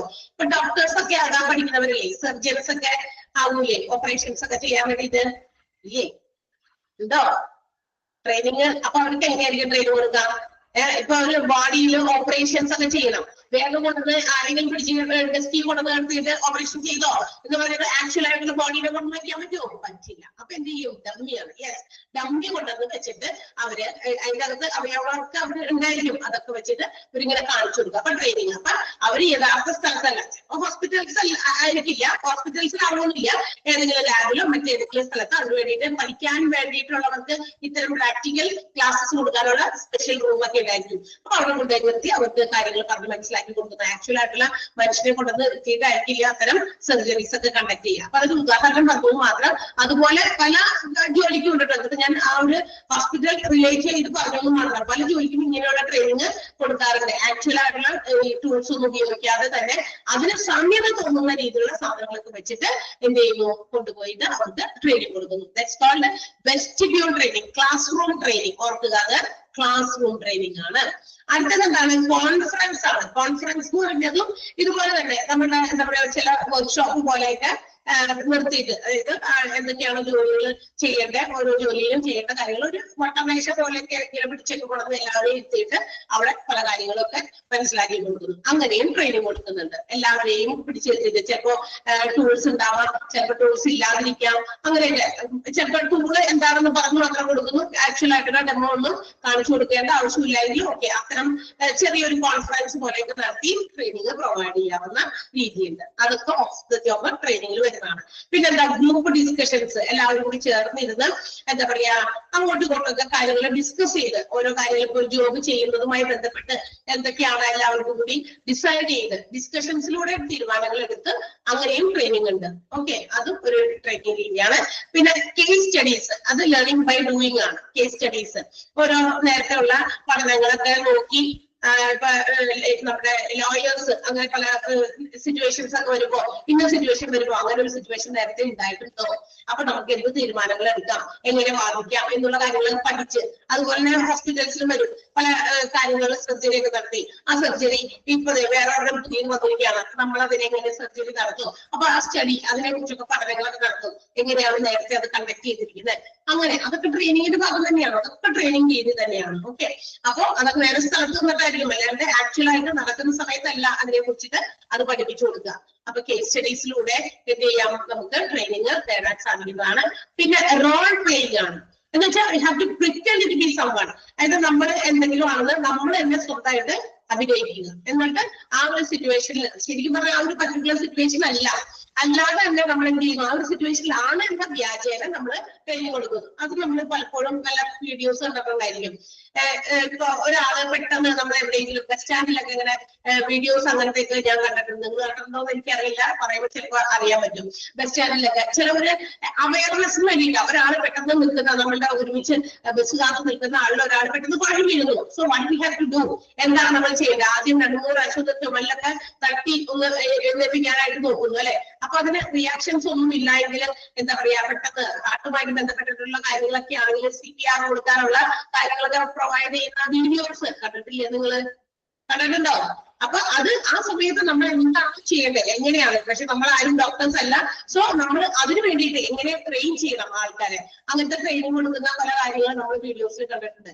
അതൊക്കെ എന്താ പറയാ ട്രെയിനിങ്ങിന്റെ ഭാഗം തന്നെയാണ്. അപ്പൊ അത് ശരിക്കും പറഞ്ഞാൽ ആ സമയത്ത് അങ്ങനെ ഒരു കാര്യം നടക്കുന്നില്ല. ആളെ ഇങ്ങനെ നമ്മൾ ഒരു ഡെമോ കാണിച്ചു കൊടുക്കാൻ വേണ്ടിയിട്ട് ആളെ കൊണ്ട് കുഴഞ്ഞു വീഴിപ്പിക്കുന്നു. നമ്മളത് ട്രെയിൻ ആളുകളെ കാണിക്കാൻ വേണ്ടിയിട്ട് ഡോക്ടേഴ്സ് അല്ലെങ്കിൽ അതിനെ ശീലിപ്പിക്കുന്ന ആൾക്കാരോ വന്നിട്ട് ആ ഒരു ട്രെയിനിങ് കൊടുക്കുന്നു. ഇന്ന കാര്യം ഇങ്ങനെയാണ് ചെയ്യേണ്ടത് എന്നുള്ളത്. മനസ്സിലായോ? മനസ്സിലാകുന്നുണ്ടോ? ട്രെയിനിങ് എന്ന് പറയുന്നത് പ്രിറ്റൻഷൻ ആണ്. അതായത് നമ്മൾ പ്രിറ്റൻഡിങ് ആണ്, നമ്മൾ അഭിനയിച്ച് കാണിക്കുകയാണ് അവിടെ. പക്ഷെ ആ ഒരു പർട്ടിക്കുലർ സിറ്റുവേഷൻ എന്തായാലും ഇല്ല, നമ്മൾ ആ പറഞ്ഞ പർട്ടിക്കുലർ ആളുമല്ല, കുഴഞ്ഞു വീണേക്കുന്ന ആളുമല്ല. ഓക്കെ, സോ അത് നമ്മൾ ആളുകൾക്ക് അങ്ങനെയുള്ള കാര്യങ്ങൾക്ക് മനസ്സിലാക്കി കൊടുക്കാനുള്ള അത് തന്നെ ഡ്രിൽസ് ഒക്കെ അങ്ങനെയാണ്. അപ്പൊ അങ്ങനെയുള്ള കാര്യങ്ങൾക്ക് വേണ്ടിയിട്ടാണ് എന്ത് ചെയ്യുന്നത്, ട്രെയിനിങ് കൊടുക്കുന്നത്. അതൊക്കെ ആക്ച്വൽ സ്ഥലത്തല്ല, എവിടെയെങ്കിലുമൊക്കെ ആയിരിക്കും, പുറത്ത് എവിടെയെങ്കിലുമൊക്കെ ആയിരിക്കും. ഓക്കെ, നടക്കുക. Then പ്രോഗ്രാംഡ് ഇൻസ്ട്രക്ഷൻസ് ആണ് അടുത്തത്. പ്രോഗ്രാംഡ് ആയിട്ടുള്ള കുറെ ഇൻസ്ട്രക്ഷൻസ്, അതായത് സ്റ്റെപ്പ് ബൈ സ്റ്റെപ്പ് ആയിട്ട് ഒരു പാനല് എന്താ പറയാ പാനൽ കൊണ്ട് ട്രെയിൻ ചെയ്യുന്ന ആളുകള് will give some instructions according to the computer guidelines. അതായത് കമ്പ്യൂട്ടറിലെ ഗൈഡ് ലൈൻ ആയിട്ട് സ്വീകരിച്ചുകൊണ്ട് അതിനകത്ത് കൊടുത്തിരിക്കുന്ന ഇൻസ്ട്രക്ഷൻസ് ഫോളോ ചെയ്ത് ഹാവ് ടു പെർഫോം. എന്ത് ചെയ്യുന്നു, പെർഫോമൻസ് അവരോട് ചെയ്യാൻ പറയുന്നു, അല്ലെങ്കിൽ പറയുന്ന കാര്യങ്ങൾ കൃത്യമായി ചെയ്യാൻ പറയുന്നു. അതാണ് എന്തെന്ന് വിളിക്കുക പ്രോഗ്രാംഡ്. ഇതൊരു സെറ്റ് ഓഫ് പ്രോഗ്രാം ഉണ്ട്, അത് ഓരോന്ന് സെറ്റ് ആയിട്ട് വെച്ചിരിക്കുന്നു, ഓരോന്ന് സ്റ്റെപ്പ് ബൈ സ്റ്റെപ്പ് ആയിട്ട് ചെയ്യാൻ. അതെങ്ങനെ, നമ്മുടെ കമ്പ്യൂട്ടർ ഗൈഡൻസ് ആയിട്ട് കമ്പ്യൂട്ടറിൽ സ്റ്റോർ ചെയ്ത് വെച്ചിരിക്കുന്ന കുറെ ഇൻസ്ട്രക്ഷൻസ് ആയിരിക്കും, അത് ഫോളോ ചെയ്തിട്ട് നമ്മൾ ക്യാരി ഓൺ ചെയ്യുന്ന ചില ട്രെയിനിങ് പ്രോഗ്രാംസ് ആണ് പ്രോഗ്രാംഡ് ഇൻസ്ട്രക്ഷൻസ് എന്ന് പറയുന്നത്. ഓർത്താൽ മതി, കമ്പ്യൂട്ടർ ആസ് ഗൈഡ് ആണ് നമ്മൾ അവിടെ പെർഫോമൻസിന് വേണ്ടി ട്രെയിനിങ്ങിന് വേണ്ടി ഉപയോഗിക്കുന്നത്. ക്ലിയർ ആയോ? ആൻഡ് ലാസ്റ്റ് വൺ, അവസാനത്തേത് ടി ഗ്രൂപ്പ് ട്രെയിനിങ് ആണ്. ട്രെയിനിങ്ങിന്റെ വിവിധ രീതികളാണ് കേട്ടോ. അത് രണ്ടായിട്ട് ക്ലാസിഫൈ ചെയ്തിട്ടുണ്ട്. ഏതാ? പ്രോഗ്രാമിന്റെ ഇൻസ്ട്രക്ഷൻസ് ആണ്. സി ഇവിടെ പ്രോഗ്രാമിന്റെ ഇൻസ്ട്രക്ഷൻസിൽ computer have given some guidelines. ഇത് കമ്പ്യൂട്ടറിന്റെ ഗൈഡ് ലൈൻസ് നമ്മൾ ഫോളോ ചെയ്തിട്ട് സ്റ്റെപ്പ് ബൈ സ്റ്റെപ്പ് ആയിട്ട് ഇൻസ്ട്രക്ഷൻസ് ഫോളോ ചെയ്യുന്നു. മനസ്സിലായോ? കമ്പ്യൂട്ടറിൽ ഇതൊക്കെ സ്റ്റോർ ചെയ്ത് വെച്ചിരിക്കുകയാണ് ചില കാര്യങ്ങൾക്ക് വേണ്ടിയിട്ടാണ്. അത് അങ്ങനെയുള്ള കമ്പ്യൂട്ടർ യൂസ് ചെയ്തുകൊണ്ട് ചെയ്യേണ്ട ചില ജോലികൾക്കാണ് ഉദ്ദേശിക്കുന്നത്. മനസ്സിലായോ? എല്ലാ ജോലികൾക്കും കമ്പ്യൂട്ടറിന്റെ സഹായം വേണമെന്നില്ലല്ലോ. പക്ഷെ ഇൻ സം കേസസ് ചില ജോലികൾക്ക് നമുക്ക് കമ്പ്യൂട്ടറിന്റെ ഹെൽപ്പ് വേണം. അപ്പൊ കമ്പ്യൂട്ടറിന്റെ ഇൻസ്ട്രക്ഷൻസ് തന്നെ ഹാവ് ടു ബി ഫോളോഡ്. അത് ഫോളോ ചെയ്തിട്ട് നമ്മൾ സ്റ്റെപ്പ് ബൈ സ്റ്റെപ്പ് ആയിട്ട് കാര്യങ്ങൾ ചെയ്യുന്നു. അതൊരു ട്രെയിനിങ് രീതി തന്നെയാണ്. അപ്പൊ ഓൺ ദ ജോബും off the job. Off the ജോബിലും ഈ കുറെ കാര്യങ്ങൾ നമ്മൾ എന്താ പറയാ ലെക്ചേഴ്സ്, കോൺഫറൻസ്, അതുപോലെ ട്രെയിനിങ്, അതുപോലെ തന്നെ കേസ് സ്റ്റഡീസ്, റോൾ പ്ലേയിങ്, ഇപ്പൊ അതേപോലെ പ്രോഗ്രാമിന്റെ ഇൻസ്ട്രക്ഷൻസ് ആയിട്ട് last one T group training. നമ്മുടെ ആക്ച്വൽ വർക്ക് പ്ലേസിലല്ലാതെ ആക്ച്വൽ വർക്ക് പ്ലേസിലുള്ള ആകെ രണ്ടെണ്ണേ ഉള്ളൂ. മനസ്സിലായല്ലോ? ജോബ് ഇൻസ്ട്രക്ഷൻ ട്രെയിനിങ്ങും അപ്രന്റീസ്ഷിപ്പും. ബാക്കിയൊക്കെ ഓഫ് ദ ജോബ് ആണ്. അടുത്തത് ടി ഗ്രൂപ്പ് ആണ്. ഇതും ഒരു ലേണിംഗ് എക്സ്പീരിയൻസ് ആണ്. അതായത് നമ്മളിങ്ങനെ ചെയ്ത് എക്സ്പീരിയൻസിലൂടെ നമുക്ക് ട്രെയിനിങ് കിട്ടുന്നു. നമ്മൾ തന്നെ സ്വന്തമായിട്ട് ചെയ്തത്. പക്ഷെ അതിന് വേണ്ടിയിട്ട് employees of the participants have to be collected in small groups. അവരിങ്ങനെ ചെറിയ ചെറിയ ഗ്രൂപ്പുകളാക്കി. ആരൊക്കെയാണ് എംപ്ലോയീസ്? അവരെ ചെറിയ ചെറിയ ഗ്രൂപ്പ് ആക്കുക. ആ ഗ്രൂപ്പിൽ ചിലപ്പോൾ 8 to 14 വരെയുള്ള അംഗങ്ങൾ ഉണ്ടായിരിക്കും. 8 ആകാം, 9 ആകാം, 10 ആകാം, 11, 12, 13, 14 വരെയുള്ള ഇൻഡിവിജ്വൽസ് എംപ്ലോയീസ് ആക്കി എന്ത് ചെയ്യുന്നു, ഗ്രൂപ്പുകളാക്കി മാറ്റും. എന്നിട്ട് അവരെ എന്ത് ചെയ്യുന്നു, അവര് ഓരോ കാര്യങ്ങളും ചെയ്യും. ഓരോരുത്തരായിട്ട് അല്ലെങ്കിൽ ഗ്രൂപ്പായിട്ട് അത് ചെയ്ത് ലേൺ ചെയ്തെടുക്കും, പഠിച്ചെടുക്കും. അങ്ങനെ അവരുടെ തന്നെ ആ പഠിച്ചതിൽ നിന്ന് അവർ തന്നെ എക്സ്പീരിയൻസിൽ നിന്നാണ് അവർ പഠിച്ചെടുക്കുന്നത്. മനസ്സിലായി? അതുകൊണ്ടാണ്.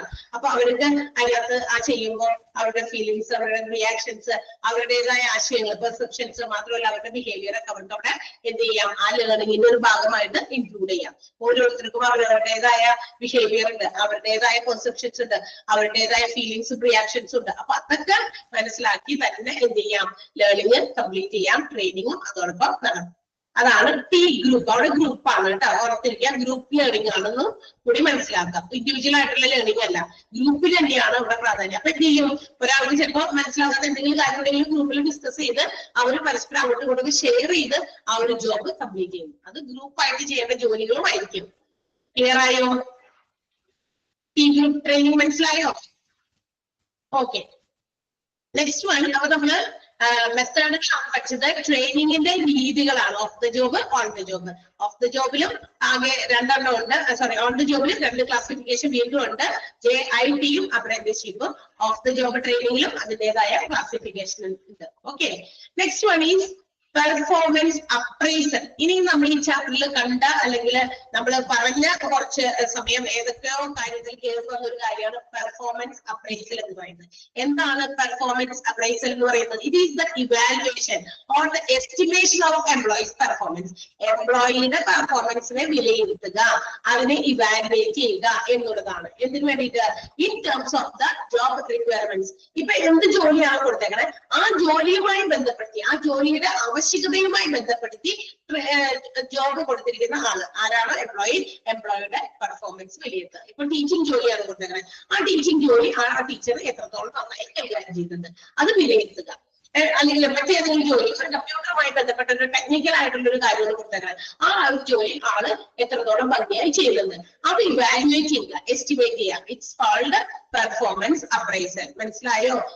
ഇവാലുവേറ്റ് ചെയ്യാന്നുള്ളത് എസ്റ്റിമേറ്റ് ചെയ്യാന്ന് വിലയിരുത്തുക. ഓക്കെ, എത്രത്തോളം ഭംഗിയായി ആളത് ചെയ്യുന്നു എന്നുള്ളത് വിലയിരുത്തുക. പെർഫോമൻസ് അപ്രൈസൽ എന്ന് പറയുന്നത് it's the process of estimating or evaluating an employee's performance according to the job requirements. ജോബിന്റെ ആവശ്യങ്ങൾ അനുസരിച്ച് ഒരു എംപ്ലോയിയുടെ പെർഫോമൻസിനെ വിലയിരുത്തുക എന്നുള്ളതാണ് പെർഫോമൻസ് അപ്രൈസലിന്റെ മീനിങ്. മനസ്സിലായോ? ഇനി പെർഫോമൻസ് അപ്രൈസലിന് വേണ്ടിയിട്ട്, ആ ഇവാലുവേഷന് വേണ്ടിയിട്ട് അതിനകത്ത് ഉൾപ്പെട്ടിരിക്കുന്ന ചില പ്രോസസ്സുകളുണ്ട്. എന്താണ്? അപ്പൊ എങ്ങനെ നമ്മൾ ഈ പെർഫോമൻസ് എങ്ങനെ വിലയിരുത്താൻ പറ്റും? ഞാൻ എങ്ങനെ പഠിപ്പിക്കുന്നു, അല്ലെങ്കിൽ എന്റെ പെർഫോമൻസിനെ എങ്ങനെ വിലയിരുത്താൻ പറ്റും? അതിന് വേണ്ടിയിട്ടുള്ള കുറച്ച് നടപടിക്രമങ്ങളുണ്ട്. അത് അറിയാൻ വേണ്ടി, അല്ലെങ്കിൽ ഏത് രീതിയിലാണ് ആ ഒരു ടീച്ചർ അല്ലെങ്കിൽ ഇന്ന ആള് ജോലി ചെയ്യുന്നതെന്ന് അറിയാൻ വേണ്ടിയിട്ട് first of all they have to establish a standard. എന്ത് ചെയ്യണം? പെർഫോമൻസിന്, ഒരാളുടെ പെർഫോമൻസ് വിലയിരുത്തണമെങ്കിൽ അതിനൊരു സ്റ്റാൻഡേർഡ് വേണം. എന്തിന്റെ അടിസ്ഥാനത്തിൽ? ഞാൻ നന്നായി ചെയ്യുന്നു, അല്ല മോശമാണ്, എന്ത് രീതിയിലായിരുന്നു? 2 ആൻസർ ഉണ്ടാവുള്ളൂ, 3 ആൻസർ ഉണ്ടാവും. ഒന്നിൽ ആള് നല്ല ഭംഗിയായിട്ട് പെർഫോം ചെയ്യുന്നു, ഔട്ട്സ്റ്റാൻഡിങ് ഒരു പെർഫോമൻസ് ആണ് ആള് കാഴ്ചവെക്കുന്നത്. അല്ലെങ്കിൽ പറയുന്നത് തീരെ മോശപ്പെട്ട പെർഫോമൻസ്, ഒട്ടും തന്നെ നിലവാരമില്ല.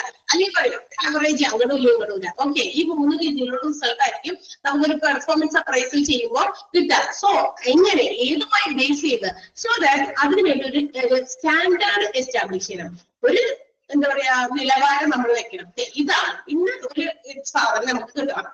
ഈ പഠിപ്പിക്കുന്നതിൽ നിന്ന് ഈ ഒരു ആവറേജ് ലെവലില് ഇതാണ്, അല്ലെങ്കിൽ ഇതാണ് ഞങ്ങൾ ഉദ്ദേശിക്കുന്ന സ്റ്റാൻഡേർഡ്, അവിടെ എത്തണം. ആ ലെവലിലേക്ക് നമ്മുടെ ടീച്ചിങ് എത്തണം. അല്ലെങ്കിൽ ഇന്ന ലെവലിലേക്ക് നമ്മുടെ ആ ഒരു ജോലിയുടെ റിസൾട്ട് എനിക്ക് കിട്ടണം എന്ന് എംപ്ലോയർ ഒരു സ്റ്റാൻഡേർഡ് ഫിക്സ് ചെയ്ത് വെച്ചിട്ടുണ്ട്. അപ്പൊ ആദ്യം തന്നെ ഒരു സ്റ്റാൻഡേർഡ്, എത്ര പെർഫോമൻസ് വേണം എന്നുള്ളതിന്റെ ഒരു സ്റ്റാൻഡേർഡ് എസ്റ്റാബ്ലിഷ് ചെയ്യുക. അതിനുശേഷം എന്ത് ചെയ്യും? ആ സ്റ്റാൻഡേർഡ് എത്രയാണ് നമ്മൾ ഉദ്ദേശിക്കുന്നത്? It should be conveyed to the employees. ഇത് ആരെ അറിയിക്കണം? എംപ്ലോയീസിനെ അറിയണത് ഇതാണ് ഞങ്ങൾ ഉദ്ദേശിക്കുന്നത്. ഈ ഒരു രീതിയിലേക്ക് നമുക്ക് റിസൾട്ട് കിട്ടണമെന്ന് ആരറിയണം? എംപ്ലോയീസ് അറിയണം. കാരണം എംപ്ലോയീസ് അല്ലേ ജോലി ചെയ്യേണ്ടവര്. അപ്പൊ അവരുടെ ഔട്ട്പുട്ട് അവർ പുറത്തേക്ക് എടുക്കണമെങ്കിൽ ഇത്രയും കിട്ടണം. ഇപ്പൊ ഉദാഹരണം ഞാൻ പറയാം കേട്ടോ. ഈ ടീച്ചേഴ്സിന്റെ ജോലിയൊക്കെ പറഞ്ഞാൽ നമുക്ക് ചിലപ്പോൾ പെട്ടെന്ന് വ്യക്തമാവില്ല. ഇപ്പൊ ഞാൻ ഒരു ഉദാഹരണം പറയാം. ഒരു എന്താ പറയാ, നേരത്തെ പറഞ്ഞത് ഒരു അംബ്രല മേക്കിംഗ് ആയിട്ടുള്ള ഒരു ഓർഗനൈസേഷൻ ആണ്. ഈ കുടയൊക്കെ ഉണ്ടാക്കുന്ന ഒരു കമ്പനിയാണെന്ന് വിചാരിക്കാം. ഓർഗനൈസേഷനിൽ കുട നിർമ്മാണമാണ്. അപ്പൊ എംപ്ലോയർ പറയാണ്, നമ്മൾ ടൈപ്പിംഗ് ജോലി പറയാം. ഓക്കെ, അപ്പൊ എംപ്ലോയർ പറയണത് ഒരു ദിവസം ഞാൻ ഒരു 5 അംബ്രലാസ് ആണ് ഈ ഒരു എംപ്ലോയിയിൽ നിന്ന് പ്രതീക്ഷിക്കുന്നത്. 5 ഉണ്ടാക്കണം. വൈകുന്നേരം രാവിലെ ഈ സമയം മുതൽ വൈകുന്നേരം നമ്മൾ ഇവിടുന്ന് പോകുന്നത് വരെ ആ ഒരു ടൈം ഡ്യൂറേഷനിൽ 5 അതാണ് നമ്മുടെ സ്റ്റാൻഡേർഡ് എന്ന് പറഞ്ഞു വെക്കുന്നത്. അത് ഒരു ഉദാഹരണം പറയുന്നതാണ്. ഒരു സ്റ്റാൻഡേർഡ് എന്ന് പറഞ്ഞിട്ട് എസ്റ്റാബ്ലിഷ് ചെയ്യുന്നു. അത് അവരുടെ എംപ്ലോയീസിനോട് പറയുന്നത്, ഞാൻ ഉദ്ദേശിക്കുന്നത് വൈകുന്നേരം ഇന്ന സമയം കൊണ്ട് നമ്മൾ ഉണ്ടാക്കേണ്ടത് 5 എണ്ണമാണ്. 5 അംബ്രല നിങ്ങൾ വൈകുന്നേരം അവിടേക്ക് ഉണ്ടാക്കണം. അംബ്രലയുടെ ചിലപ്പോൾ അത് എന്താ പറയാ, ഇതെല്ലാം കൂടി കണക്ട് ചെയ്ത് ഒരു കൊടയാക്കി മാറ്റുന്നത് മാത്രമേ ഉണ്ടാവുള്ളൂ. ബാക്കിയുള്ള കാര്യങ്ങളൊക്കെ ഓൾറെഡി അവിടെ ഉണ്ടായിരിക്കും. നമ്മൾ അതിന്റെ ഇതെല്ലാം കൂടി ചേർത്ത് വെക്കുക എന്നുള്ളത് മാത്രമേ ഉണ്ടാവുള്ളായിരിക്കും. എന്ത് ജോലി ആയിക്കോട്ടെ, ഞാൻ ഉദാഹരണത്തിന് വേണ്ടി പറഞ്ഞു അത് 5 എംപ്ലോയർ പറയുന്നു, അത് അവരോട് പറഞ്ഞിരിക്കുന്നു. ഇനി അത് കഴിഞ്ഞതിന് ശേഷം അന്ന് വൈകുന്നേരം ആവുമ്പോൾ എന്ത് ചെയ്യുന്നു? എംപ്ലോയീസ് നോക്കുക എത്ര എണ്ണം വീതം ഓരോരുത്തർ ഉണ്ടാക്കി പറഞ്ഞതുപോലെ. അപ്പൊ അവരുടെ പെർഫോമൻസ് എത്രയാണ് നമ്മൾ മെഷർ ചെയ്യാൻ വരുന്നത്. റിയൽ ആയിട്ട് അവർ എത്രണ്ണം ഉണ്ടാക്കി എന്നുള്ളത് നമ്മൾ മെഷർ ചെയ്യുന്നു. ഇപ്പൊ ചിലപ്പോൾ ചിലര് 5 എണ്ണം തന്നെ ഉണ്ടാക്കിയിട്ടുണ്ടാവും, ചിലര് 8 എണ്ണം ഉണ്ടാക്കിയിട്ടുണ്ടാവും, ചിലപ്പോൾ 4 എണ്ണം ഉണ്ടാക്കിയവരുണ്ടാകും, ചിലപ്പോൾ 3 എണ്ണം ഉണ്ടാക്കിയവരുണ്ടാകും, ചിലപ്പോൾ 1 എണ്ണം മാത്രം ഉണ്ടാക്കിയവരും ആ കൂട്ടത്തിൽ ഉണ്ടാകാൻ സാധ്യതയുണ്ട്. അപ്പൊ റിയൽ ആയിട്ടുള്ള പെർഫോമൻസ് നമ്മൾ മെഷർ ചെയ്യുന്നു. അടുത്തത് we have to compare the actual performance with the standard. നമ്മൾ നേരത്തെ സ്റ്റാൻഡേർഡ് പറഞ്ഞു, 5 എണ്ണം പറഞ്ഞേക്കണേ, നമ്മൾ ഇപ്പൊ കണ്ടു എത്ര എണ്ണം അവര് ആക്ച്വലി ഉണ്ടാക്കിയത്, അത് നമ്മൾ കമ്പയർ ചെയ്യുന്നു. അപ്പൊ 5 എണ്ണം പറഞ്ഞിട്ട് 5ൽ കൂടുതൽ ഉണ്ടാക്കിയവരും 5ൽ താഴെ ഉണ്ടാക്കിയവരും കറക്റ്റ് 5 എണ്ണം ഉണ്ടാക്കിയവരും ഒക്കെ നമ്മൾ ഉണ്ടാകും. അപ്പൊ നമ്മളൊന്ന് കമ്പയർ ചെയ്ത് നോക്കുക, താരതമ്യം ചെയ്ത് നോക്കുന്നു.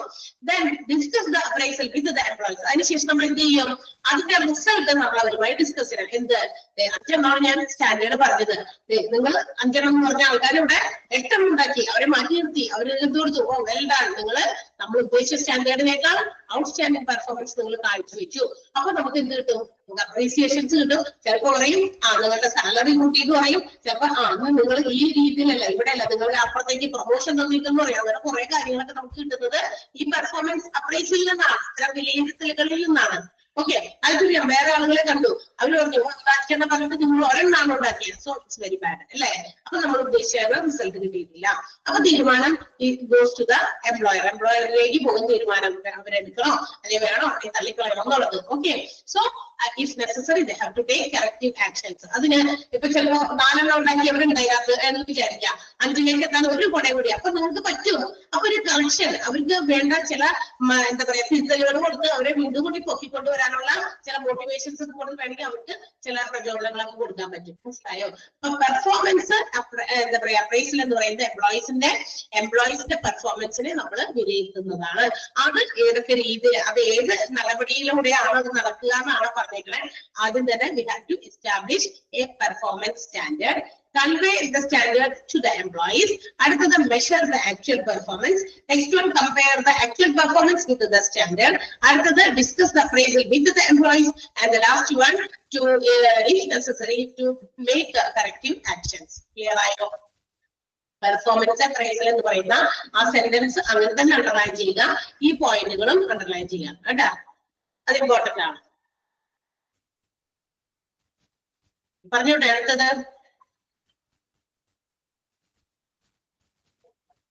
ക്ലിയർ അല്ലേ? പെർഫോമൻസ് അപ്രൈസൽ എന്താണെന്നുള്ളത് അണ്ടർലൈൻ ചെയ്യുക, അതിനുശേഷം ആ 6 പോയിന്റുകളും ടിക്ക് ഇടുക.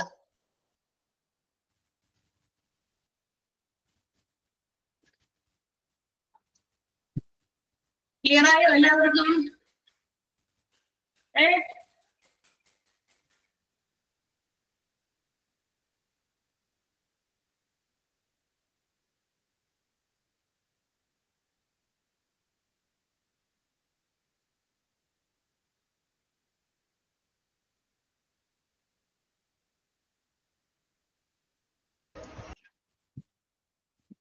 ഓക്കെ, അപ്പൊ നമുക്ക് അടുത്ത മോട്ടിവേഷൻ ആണ്. അടുത്തത് എന്താ മോട്ടിവേഷൻ?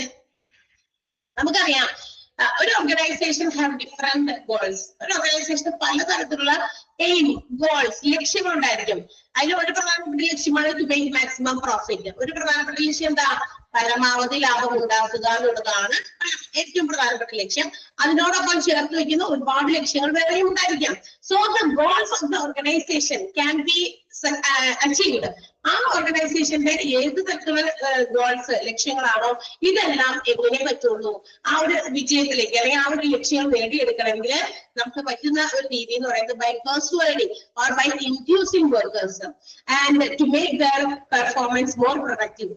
ഈ വർക്കേഴ്സിനെ, എംപ്ലോയീസിനെ കൂടുതൽ പ്രചോദനം നൽകി എന്താ പറയാ അവരുടെ വർക്ക് പെർഫോമൻസിനെ എന്ത് ചെയ്യുക, ഇൻക്രീസ് ചെയ്യിപ്പിക്കുക, അവരുടെ ജോലി ചെയ്യാനുള്ള പെർഫോമൻസ് ലെവലിനെ വർദ്ധിപ്പിക്കുക. ഇതൊക്കെ നേടിയെടുക്കാൻ മാത്രമേ, അല്ലെങ്കിൽ ആ വർദ്ധിപ്പിക്കലിലൂടെ അതുപോലെ തന്നെ നമ്മുടെ വർക്കേഴ്സിനെ പെർസ്യൂഡ് ചെയ്യുന്നതിലൂടെ, പ്രചോദിപ്പിക്കുന്നതിലൂടെയൊക്കെയാണ് ഒരു ഓർഗനൈസേഷൻ അതിന്റെ ഗോൾസ് അച്ചീവ് ചെയ്യാനായിട്ട് പറ്റുള്ളൂ. അതിനെയാണ് നമ്മൾ എന്ത് വിളിക്കുക, മോട്ടിവേഷണൽ പ്രോസസ് വിളിക്കുക. ബൈ മോട്ടിവേറ്റിംഗ് വർക്കേഴ്സ്, മോട്ടിവേറ്റിംഗ് എംപ്ലോയീസിനെ മോട്ടിവേറ്റ് ചെയ്യണം. കൂടുതൽ മോട്ടിവേഷൻസ് കൊടുക്കുമ്പോൾ കൂടുതൽ നല്ല ലക്ഷ്യങ്ങൾ ഓർഗനൈസേഷന് നേടിയെടുക്കാൻ പറ്റും. അതോടൊപ്പം തന്നെ വേഗം അതായത് സ്പീഡി ആയിട്ടുള്ള ഗോൾസ് അച്ചീവ് ചെയ്യാനും പറ്റുമെന്നുള്ളതാണ്. അപ്പൊ എന്താ പറയാ, ഈ മോട്ടിവേഷൻ എന്ന് പറയുന്നത് നമ്മുടെ എംപ്ലോയീസിന് കൊടുക്കുന്ന ഒരു പ്രചോദനം അല്ലെ. ആ പ്രചോദനത്തിലൂടെ നമുക്ക് ഓർഗനൈസേഷന്റെ ഗോൾസ് നേടിയെടുക്കാൻ പറ്റും. ആ ഒരു സെന്റൻസ് അങ്ങനെ തന്നെ അണ്ടർലൈൻ ചെയ്യട്ടെ. മോട്ടിവേഷണൽ പ്രോസസ് എന്ന് പറഞ്ഞത് അവിടെ വരെ. The goals of the individual and the organization can be attained through persuading workers towards productive performance. That is called motivational process. ഏത് ഓർഗനൈസേഷനും അത് പറ്റും. അവിടുത്തെ എംപ്ലോയീസിനെ ഒന്ന് മോട്ടിവേറ്റ് ചെയ്ത് കൊടുക്കുക അല്ലെ. മോട്ടിവേഷൻസ് പല രീതിയിലുണ്ട്. ഇത് നമ്മളത് പഠിക്കും. അതിന്റെ ടെക്നിക്സ് ഓഫ് മോട്ടിവേഷൻസ് പഠിക്കുന്നുണ്ട്.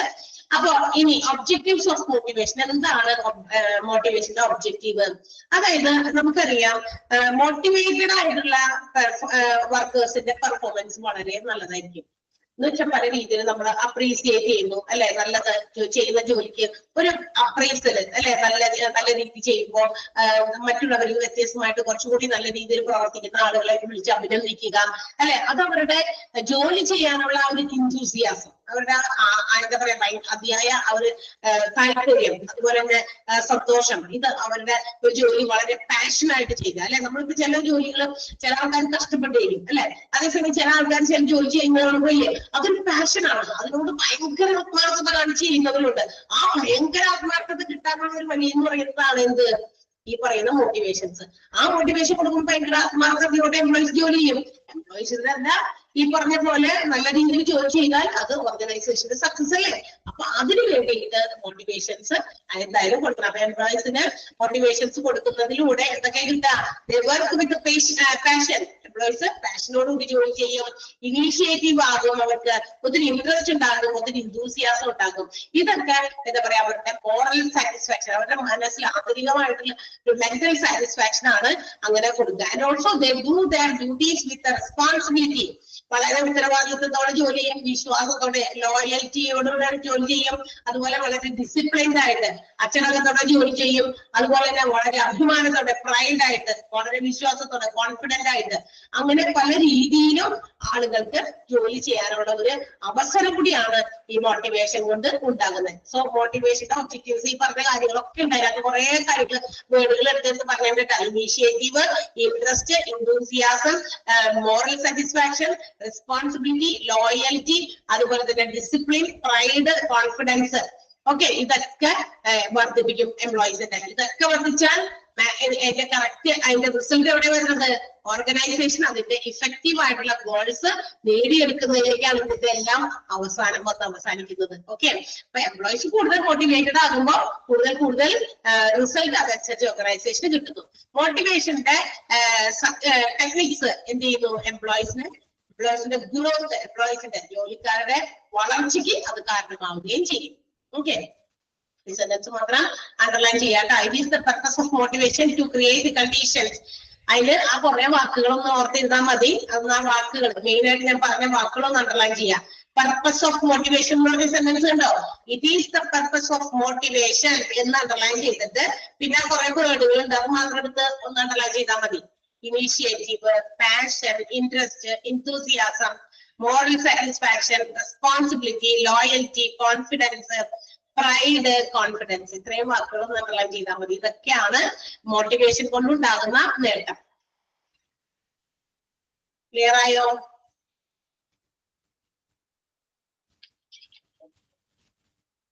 ക്ലിയർ? ക്ലിയർ ആണെന്ന് പറഞ്ഞാലാണ് എനിക്ക് മുമ്പോട്ട് പോകാൻ പറ്റാം. ഓക്കെ, ഇനി മോട്ടിവേഷന് വേണ്ടിയിട്ട് ടു ഇൻക്രീസ് മോട്ടിവേഷൻ അല്ലെങ്കിൽ മോട്ടിവേഷൻ വർദ്ധിപ്പിക്കാൻ വേണ്ടിയിട്ട് മാനേജ്മെന്റ് ചില ടെക്നിക്സ് ഒക്കെ ഉപയോഗിക്കാറുണ്ട്. സാധാരണ ബിസിനസ് സ്ഥാപനങ്ങളിൽ എംപ്ലോയീസിനെ മോട്ടിവേറ്റഡ് ആകാൻ the management use different techniques. ചില പ്രധാനപ്പെട്ട ചില ടെക്നിക് ഒക്കെ ഉപയോഗിക്കും. എന്നാലേ ഈ എംപ്ലോയീസിനെ മോട്ടിവേറ്റ് ചെയ്യാൻ പറ്റുള്ളൂ. സോ അതിന് വേണ്ടിയിട്ട് മാനേജ്മെന്റ് ഉപയോഗിക്കുന്ന പ്രധാനപ്പെട്ട 2 മോട്ടിവേഷൻ രീതികളാണ്. ഒന്ന് ഫിനാൻഷ്യൽ മോട്ടിവേഷനും മറ്റൊന്ന് നോൺ ഫിനാൻഷ്യൽ മോട്ടിവേഷനും. വാക്ക് പറഞ്ഞപ്പോൾ തന്നെ ഏകദേശം ക്ലിയർ ചെയ്തിട്ടുണ്ടാവും അല്ലെ? ക്ലിയർ ആയിട്ടുണ്ടാവും. ഫിനാൻഷ്യൽ ആയിട്ടുള്ള മോട്ടിവേറ്റേഴ്സ് ഉണ്ട്, നോൺ ഫിനാൻഷ്യൽ ആയിട്ടുള്ള മോട്ടിവേറ്റേഴ്സ് ഉണ്ട്. ചില ആൾക്കാർ അത് തന്നെ അതായത് സാമ്പത്തികമായിട്ട് കൊടുക്കും. മോട്ടിവേഷൻ കൊടുക്കാൻ വേണ്ടിയിട്ട് ബോണസ് കൊടുക്കുക, അത് കാശായിട്ട് എന്ത് ചെയ്യും? ക്യാഷ് ആയിട്ടൊക്കെ കൊടുക്കുക, ബോണസ്, ലാഭവിഹിതം, പ്രോഫിറ്റ് ഷെയറിങ്, പിന്നെ ലീവ് വിത്ത് പേ, ഒരു ദിവസം ലീവ് എടുത്തോ പക്ഷെ അത് പേയ്മെന്റ് കൊടുക്കുക. ഓക്കെ, അപ്പൊ അത് പേയ്മെന്റ് കൊടുത്താൽ, അതായത് ആ ലീവ് കട്ട് ചെയ്യുന്നില്ല, പേയ്മെന്റ് കൊടുക്കുമ്പോൾ ലീവ് കട്ട് ചെയ്തിട്ട് കൊടുക്കുന്നില്ല, മനസ്സിലായോ? അങ്ങനെയൊക്കെ. അത് പിന്നെ മാത്രമല്ല, മെഡിക്കൽ റീഇംബേഴ്സ്മെന്റ്, നമ്മളിപ്പോ നമുക്ക് എന്തെങ്കിലും അസുഖമൊക്കെ വന്നു, നമ്മൾ 2 ദിവസമൊക്കെ ജോലിക്ക് വരാനൊന്നും പറ്റിയില്ല, അപ്പൊ 2 ദിവസത്തെ എന്താ പറയുക ഹോസ്പിറ്റൽ കേസൊക്കെ ആണെങ്കിൽ അതിന്റെ മെഡിക്കൽ സർട്ടിഫിക്കറ്റ് കാണിച്ചിട്ട് അതിന്റെ പൈസ കൊടുക്കുക. ഓക്കെ, ഇങ്ങനെയൊക്കെ. അപ്പൊ ഇതൊക്കെ ഫിനാൻഷ്യൽ ആയിട്ട്, അത് സാമ്പത്തിക സഹായം കൊടുത്തിട്ടുള്ള മോട്ടിവേഷൻസ് ആണ്. അതിനെയാണ് നമ്മള് ഫിനാൻഷ്യൽ മോട്ടിവേറ്റേഴ്സ്, അങ്ങനെ ചില ഓർഗനൈസേഷൻസ് ചെയ്യാറുണ്ട്. ഇനി ചില ഓർഗനൈസേഷൻസ് ഇങ്ങനെ ചെയ്യും, ഇങ്ങനെ നോൺ ഫിനാൻഷ്യൽ, സാമ്പത്തികമായിട്ടുള്ള കാര്യങ്ങളൊന്നും ചെയ്യുന്നില്ല, മോണിറ്ററി ടേംസിൽ അല്ലെങ്കിൽ മോണിറ്ററി റിവാർഡ്സ് ഒന്നും പ്രൊവൈഡ് ചെയ്യാതെ ചില കാര്യങ്ങളും ചെയ്യുന്നത് മോട്ടിവേഷൻസ്. അത് ഏതൊക്കെയാണ്? അത് താഴെ കുറച്ച് പോയിന്റുകളുണ്ട്, അത് നമുക്ക് ഓരോന്ന് എത്താൻ നോക്കാം. ഒന്ന്, first one, appraisal, prize and prestige. അവരുടെ എന്താ പറയാ, അവർ പുകഴ്ത്തുക, അല്ലെ, അവരുടെ അഭിമാനത്തെ പുകഴ്ത്തുക, ഇതൊക്കെ. അതായത് ഇപ്പൊ ഒരു എംപ്ലോയി എന്തെങ്കിലുമൊക്കെ ചെയ്തു, അവരുടെ പെർഫോമൻസ് ഒക്കെ നോക്കി, അവരുടെ പെർഫോമൻസ് ഒക്കെ നോക്കി കഴിഞ്ഞ് കഴിയുമ്പോൾ വളരെ നല്ല രീതിയിലുള്ള ജോലിയൊക്കെയാണ് ചെയ്യുന്നത്, അവരുടെ പെർഫോമൻസിനെ എന്ത് ചെയ്യുക, ഒന്ന് അവരെ ഒന്ന് അഭിനന്ദിക്കുക, അവർ ചെയ്യുന്ന ജോലിക്ക് ആ ആളുകളൊന്ന് അഭിനന്ദിക്കുക, ഒരു പുകഴ്ത്തുക. ഇത് കാശുകൊണ്ടല്ല, പക്ഷെ കാശുകൊണ്ടല്ല, എങ്കിലും ഒന്ന് മനസ്സിൽ തട്ടുന്ന രീതിയിലുള്ള ഇതുപോലുള്ള ചില വാചകങ്ങള് പൈസയേക്കാൾ മൂല്യം ചെയ്യും, ഇല്ലേ? അങ്ങനെയല്ലേ? നിങ്ങളൊന്ന് ആലോചിച്ച് നോക്കിയേ. ആണോ? ഞാൻ ഉദാഹരണം വേണമെങ്കിൽ പറയാൻ വേണമെങ്കിൽ, നമ്മളിപ്പോ നമ്മുടെ വീടുകളിൽ ഇപ്പൊ പല പറഞ്ഞൊന്നും എനിക്കറിയില്ല, ഏത് ക്ലാസ്സിലാണോ പറയുന്നുണ്ട്. എന്തായാലും എന്താ, നമ്മളിപ്പോ സ്ത്രീകൾ കൂടുതലും നമ്മളുടെ പെൺകുട്ടികളാണ് ഈ ഒരു ക്ലാസ് വേണ്ടിയിട്ട് ജോയിൻ ചെയ്തിരിക്കുന്നത്. ആൺകുട്ടികളുണ്ടെങ്കിൽ നമുക്ക് ജോലിയോ മറ്റു കാര്യങ്ങൾക്കൊക്കെ ആയിട്ട് എല്ലാവരും ക്ലാസ്സിലൊന്നും കയറാൻ പറ്റത്തില്ല. അപ്പൊ കൂടുതൽ പെൺകുട്ടികളായതുകൊണ്ട് ഞാൻ ഒരു കാര്യം പറയാം, നമ്മൾ വീട്ടിൽ പല ജോലി ചെയ്യുന്നുണ്ട്, കുക്ക് ചെയ്യുന്നുണ്ട്, നമ്മുടെ വീടിനെ നീച്ചാല് ക്ലീൻ ആയിട്ട് വെക്കുന്നുണ്ട്, വീട് ബസ്സിലൊക്കെ, അല്ലെങ്കിൽ നമ്മുടെ ഡ്രസ്സ് വാഷ് ചെയ്തത് നല്ല രീതിയിൽ അയൺ ചെയ്ത് അടുക്കി പറക്കിയൊക്കെ വെക്കുന്നവരൊക്കെ ഉണ്ട്. അപ്പൊ ഇതൊക്കെ നമ്മൾ ചെയ്യുമ്പോൾ ഇതൊക്കെ ഓരോ ജോലിയാണല്ലോ, ഇത് തന്നെത്താനൊന്നും ഉണ്ടാവില്ല, ഇതൊക്കെ നമ്മൾ ജോലിയാണ്. അപ്പൊ ജോലി ചെയ്ത് ഇങ്ങനെയൊക്കെ നമ്മൾ എല്ലാം ശരിയാക്കി വെക്കുമ്പോൾ അതിന്റെ റിസൾട്ട് ഫേസ് ചെയ്യുന്ന ആൾക്കാർ, ഹസ്ബൻഡ് ആകാം, കുട്ടികളാകാം, കുട്ടികളൊക്കെ ആണെങ്കിലും അവരെന്ത് ചെയ്യുമ്പോൾ എന്നിട്ട് പറയണോ, ഇതെല്ലാം നന്നായി നല്ല രീതിയിലൊക്കെ മെയിൻറ്റെയിൻ ചെയ്തിട്ടുണ്ടല്ലോ, ഒരു അപ്രീസിയേഷൻ. കുക്ക് ചെയ്തിരിക്കുന്നു, നല്ല ഫുഡാണല്ലോ ഇരിക്കുന്നത്, നല്ല ടേസ്റ്റ് ഉണ്ടല്ലോ, ഒരു അപ്രീസിയേഷൻ, ഒരു അറിയാമല്ലോ നന്നായിട്ട് ചെയ്യാനൊക്കെ. ആ ഒരു വാചകം മതി അവിടെ ഒരു എന്താ പറയാ 10,000 രൂപ തരുന്നതിനേക്കാൾ വളരെ വലിയൊരു ഹാപ്പിനെസ് നമ്മുടെ മനസ്സിന് തരും, അല്ലെ? അങ്ങനെ ഒരു വാചകം കേൾക്കുമ്പോൾ അത് എംപ്ലോയീസിന്റെ ഇടയിലും അങ്ങനെ കിട്ടിക്കഴിഞ്ഞാൽ അതൊരു തരം മോട്ടിവേഷൻ ആണ്. ചില എംപ്ലോയീസ് അതിന് മോട്ടിവേറ്റഡ് ആണ്. സോ പ്രസ്റ്റീജ്, അതുപോലെ തന്നെ പ്രൈസ്, പ്രൈസറാണ് ഒന്നാമത്തെ പോയിന്റ്. അത് കാശ് കൊടുക്കേണ്ട കാര്യമില്ല കേട്ടോ. അടുത്തത് എന്താ? സ്റ്റാറ്റസ് ആൻഡ് പ്രൈഡ് ആണ്. ഇതും അതെ എന്താ പറയാ മറ്റൊരു രീതിയിലുള്ള ഒരു മോട്ടിവേഷൻ ആണ്, which the management provides. Management employees കൊടുക്കുന്ന മറ്റൊരു രീതിയിലുള്ള ഒരു motivation. To increase the status and also മറ്റ് എംപ്ലോയീസിൽ നിന്ന് ഡിസ്റ്റിങ്ക്റ്റ് ആയിട്ട് വ്യത്യസ്തമായിട്ട് എന്തെങ്കിലുമൊക്കെ ആളുകൾ ചെയ്യുമ്പോൾ അവർക്ക് അവരുടെ സ്റ്റേറ്റസ് വർദ്ധിപ്പിക്കുന്ന രീതിയിൽ, അവരുടെ അവയർനെസ് വർദ്ധിപ്പിക്കുന്ന രീതിയിൽ അവരോട് ചില കാര്യങ്ങൾ കൊടുക്കുക. എന്ന് വെച്ചാൽ അവർക്ക് പ്രത്യേകം ഒരു സൗകര്യം കൊടുക്കുക, അവരുടെ ജോലി ചെയ്യാനുള്ള പ്രത്യേക സൗകര്യം കൊടുക്കുക. ചിലർക്ക് അവരുടെ വാൾസോ അല്ലെങ്കിൽ അവരിയ്ക്കുന്ന സ്ഥലമോ ഒക്കെ വീട് കുറച്ചുകൂടി വെൽ ഫർണിഷ്ഡ് ആക്കുക, മറ്റുള്ളവരിൽ നിന്ന് വ്യത്യസ്തമായിട്ട് അവരുടെ വാൾസിലൊക്കെ പിക്ചേഴ്സ് ഒക്കെ പ്രൊവൈഡ് ചെയ്യുക. അതാണ് പറഞ്ഞേക്കുന്നത്. അല്ലെങ്കിൽ ചില ആൾക്കാർക്ക് ഇയാളെ കൂടി കൂട്ടിക്കോ, ഒരു പേഴ്സണൽ ആയിട്ടുള്ള ഒരു അസിസ്റ്റൻസ്, ഒരു സഹായം വേണ്ടി ഇയാളെ കൂടി വെച്ചോ. കാരണം അത് അവരിൽ കൂടി കൂട്ടി വരിക. കാരണം അവരുടെ ജോലിയിൽ തൃപ്തത കണ്ടിട്ടാണ്, എന്ന് വെച്ചാൽ വൃത്തിയായിട്ടാണ്, അല്ലെങ്കിൽ അവരുടെ ചെയ്യുന്ന ജോലി വളരെ ഔട്ട്സ്റ്റാൻഡിംഗ് ആണ് മനസ്സിലാക്കിയിട്ടാണ് ഇത്തരം കാര്യങ്ങൾ അവർക്ക് കൊടുക്കുന്നത്. അപ്പൊ അത് കിട്ടുന്ന എംപ്ലോയീസ് എന്താകും കൂടുതൽ മോട്ടിവേറ്റഡ് ആകും കേട്ടോ. മറ്റുള്ളവർക്ക് കിട്ടിയില്ല, ആ ഒരു സൗകര്യം എനിക്കാ കിട്ടിയേ എന്ന് മനസ്സിലാക്കുമ്പോൾ നമുക്ക് കൂടുതൽ എന്താകും, വളരെ സന്തോഷമാകും. സോ ആ സന്തോഷം നമ്മൾ ചെയ്ത ജോലിയിൽ പ്രകടമാണ്. So status and pride increase ചെയ്യിപ്പിച്ചും മോട്ടിവേറ്റഡ് ആക്കാൻ പറ്റും. ക്ലിയർ ആയോ? ആ സെന്റൻസ് മനസ്സിലായോ? ആ വാക്കുകൾ മാത്രം നിങ്ങൾ ഓർത്താൽ മതി കേട്ടോ. വാക്കുകൾ, അതായത് നമ്മള് ഏതൊക്കെ ടെക്നിക്കുകളിലൂടെയാണ് മാനേജ്മെന്റ് മോട്ടിവേഷൻ ഇൻക്രീസ് ചെയ്യാൻ വേണ്ടി ഉപയോഗിക്കുന്നത്? 2 രീതിയാണ്. ഫിനാൻഷ്യൽ ആയിട്ടുള്ള മോട്ടിവേഷൻസും ഉണ്ട്, നോൺ ഫിനാൻഷ്യൽ ആയിട്ടുള്ള മോട്ടിവേഷൻസ് ഉണ്ട്. ഫിനാൻഷ്യൽ ആയിട്ടുള്ള മോട്ടിവേഷൻസ് അതങ്ങനെ തന്നെ എന്ത് ഫിനാൻസ് കൊടുത്ത് അതായത് സാമ്പത്തികമായിട്ടുള്ള കാര്യങ്ങൾ ചെയ്തിട്ടാണ് ക്യാഷ് ആയിട്ട് കൊടുക്കുക. ബോണസ്, ലീവ് പേ, അതുപോലെ തന്നെ പ്രോഫിറ്റ് ഷെയറിംഗ്, സാലറി, വേജസ് അങ്ങനെയൊക്കെ ക്യാഷ് ആയിട്ട് മണി ആയിട്ട് കൊടുക്കുക. ഓക്കെ. നോൺ ഫിനാൻഷ്യൽ മോട്ടിവേഷൻസിൽ വരുന്നത് മോണിറ്ററി റിവാർഡ്സിന് പുറമെ മറ്റു രീതിയിലാണ്. മോണിറ്ററി റിവാർഡ്സ് കൊടുക്കുന്നില്ല, അതിന് പകരം വേറെ കാര്യങ്ങളൊക്കെയാണ്. Appraisal of prestige and pride, status അല്ലെ. അപ്പൊ അത് വർദ്ധിപ്പിക്കുക എന്നുള്ളതൊക്കെയാണ്. ഇനി വായിച്ചു നോക്കിയത് രണ്ടും ആ മെയിൻ പോയിന്റുകളല്ലേ ബുള്ളറ്റ് ഇട്ടേക്കാം. മെയിൻ പോയിന്റ് മാത്രം നിങ്ങൾ ഓർക്കുക. അല്ലെങ്കിൽ ചില സെന്റൻസ് മാത്രം അപ്ലൈ ചെയ്യാൻ പറയും, അത് അപ്ലൈ ചെയ്യണം. അതുകൊണ്ടാണ് പറഞ്ഞത് കേട്ടോ. പിന്നെ തന്നെ ഒരു ചില ഏതാണ്ടെങ്കിലും ഒക്കെ ചില കാര്യങ്ങൾ ഡെഫിനിഷൻ പോലെ വന്നിട്ടുണ്ട്, അത് ഞാൻ അണ്ടർലൈൻ ചെയ്യാൻ പറയും. അന്നേരം അത് അണ്ടർലൈൻ ചെയ്യും.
ഓക്കെ, വായിച്ചല്ലോ. അടുത്തത് കോമ്പറ്റീഷൻ ആണ്. കോമ്പറ്റീഷൻ ചില ഓർഗനൈസേഷൻസിലെ എംപ്ലോയീസ് തമ്മിൽ കോമ്പറ്റീഷൻസ് ഉണ്ടാവാറുണ്ട് അല്ലെ.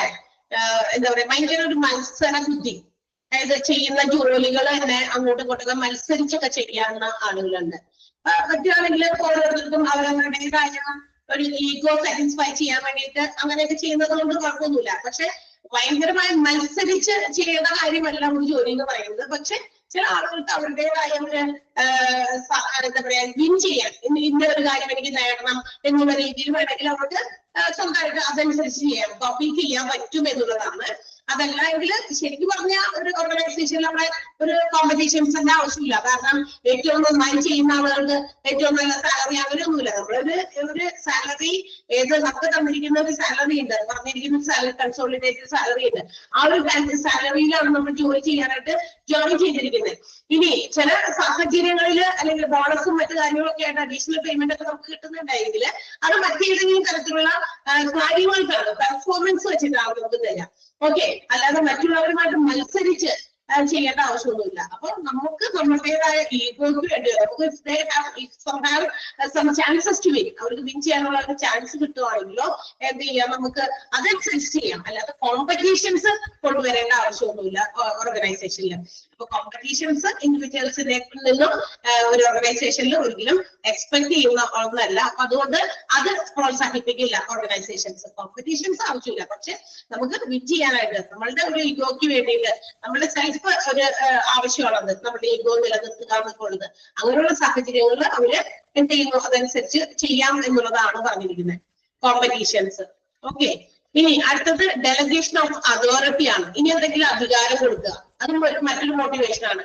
നീ മറ്റുള്ളവരെയൊക്കെ ചെയ്യുന്ന ജോലി അവരെന്തെങ്കിലുമൊക്കെ ചെയ്യുന്നത്. അപ്പൊ കാരണം അതൊരു സ്ട്രോങ് മോട്ടിവേഷൻ ആണ് ശരിക്കും പറഞ്ഞു കഴിഞ്ഞാൽ. ഒരു വേറെ ഏതെങ്കിലും ഒരു പർട്ടിക്കുലർ ടാസ്ക് ആയിട്ട് അവർക്ക് ഒരു അധികാരം പോലെ കൊടുക്കുക. അത് എന്താ പറയാ, മറ്റുള്ളവരെയൊക്കെ നോക്കുക, അവർ ചെയ്യുന്ന കാര്യങ്ങളൊക്കെ നീ ഒന്ന് സ്ക്രൂട്ടിനൈസ് ചെയ്യണം, അല്ലെങ്കിൽ ഒന്ന് പരിശോധിക്കണം, ഒന്ന് മോണിറ്റർ ചെയ്യണം എന്നുള്ള ഒരു അധികാരം കൂടി കൊടുക്കുക. അതൊക്കെ മോട്ടിവേഷൻ ആണ്. ഡെലിഗേഷൻ ഓഫ് അതോറിറ്റി, അധികാരം കൊടുക്കുക. മനസ്സിലാവും? അങ്ങനെ ഓർത്താൽ മതി, അധികാരം കൊടുക്കുന്നത്.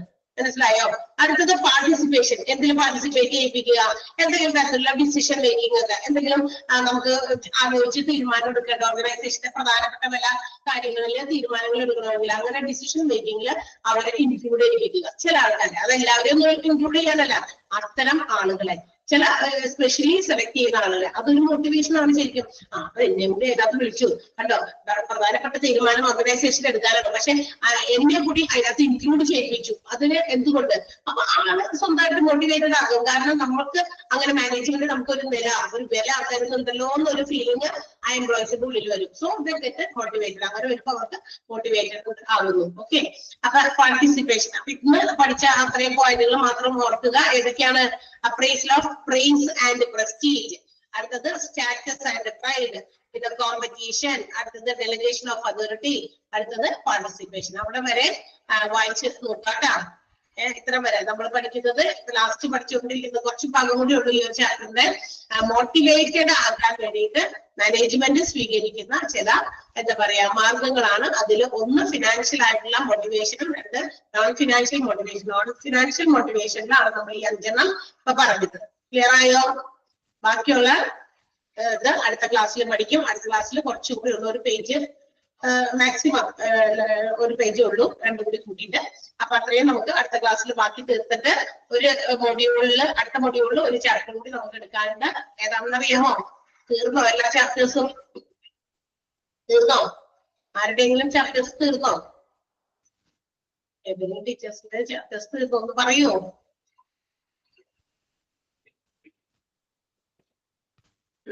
സൗണ്ട് ഓണാക്കിയിട്ടുണ്ട്. ഏതാ തീർന്നിട്ടില്ല? എല്ലാവരുടെയും കുറച്ച് ചാപ്റ്റർ ഉണ്ട്. നമ്മളുടെ സമയം കുറച്ച് ദിവസങ്ങൾക്ക് നമുക്ക് അതും ഇതൊക്കെ ആയിട്ടൊക്കെ എന്താ പറയാ ക്ലാസ്സുകൾ കട്ടായി പോയിട്ടുണ്ട്. അപ്പൊ അതൊക്കെ നമുക്ക് പിടിച്ച് തീർക്കണമെന്നുണ്ട്.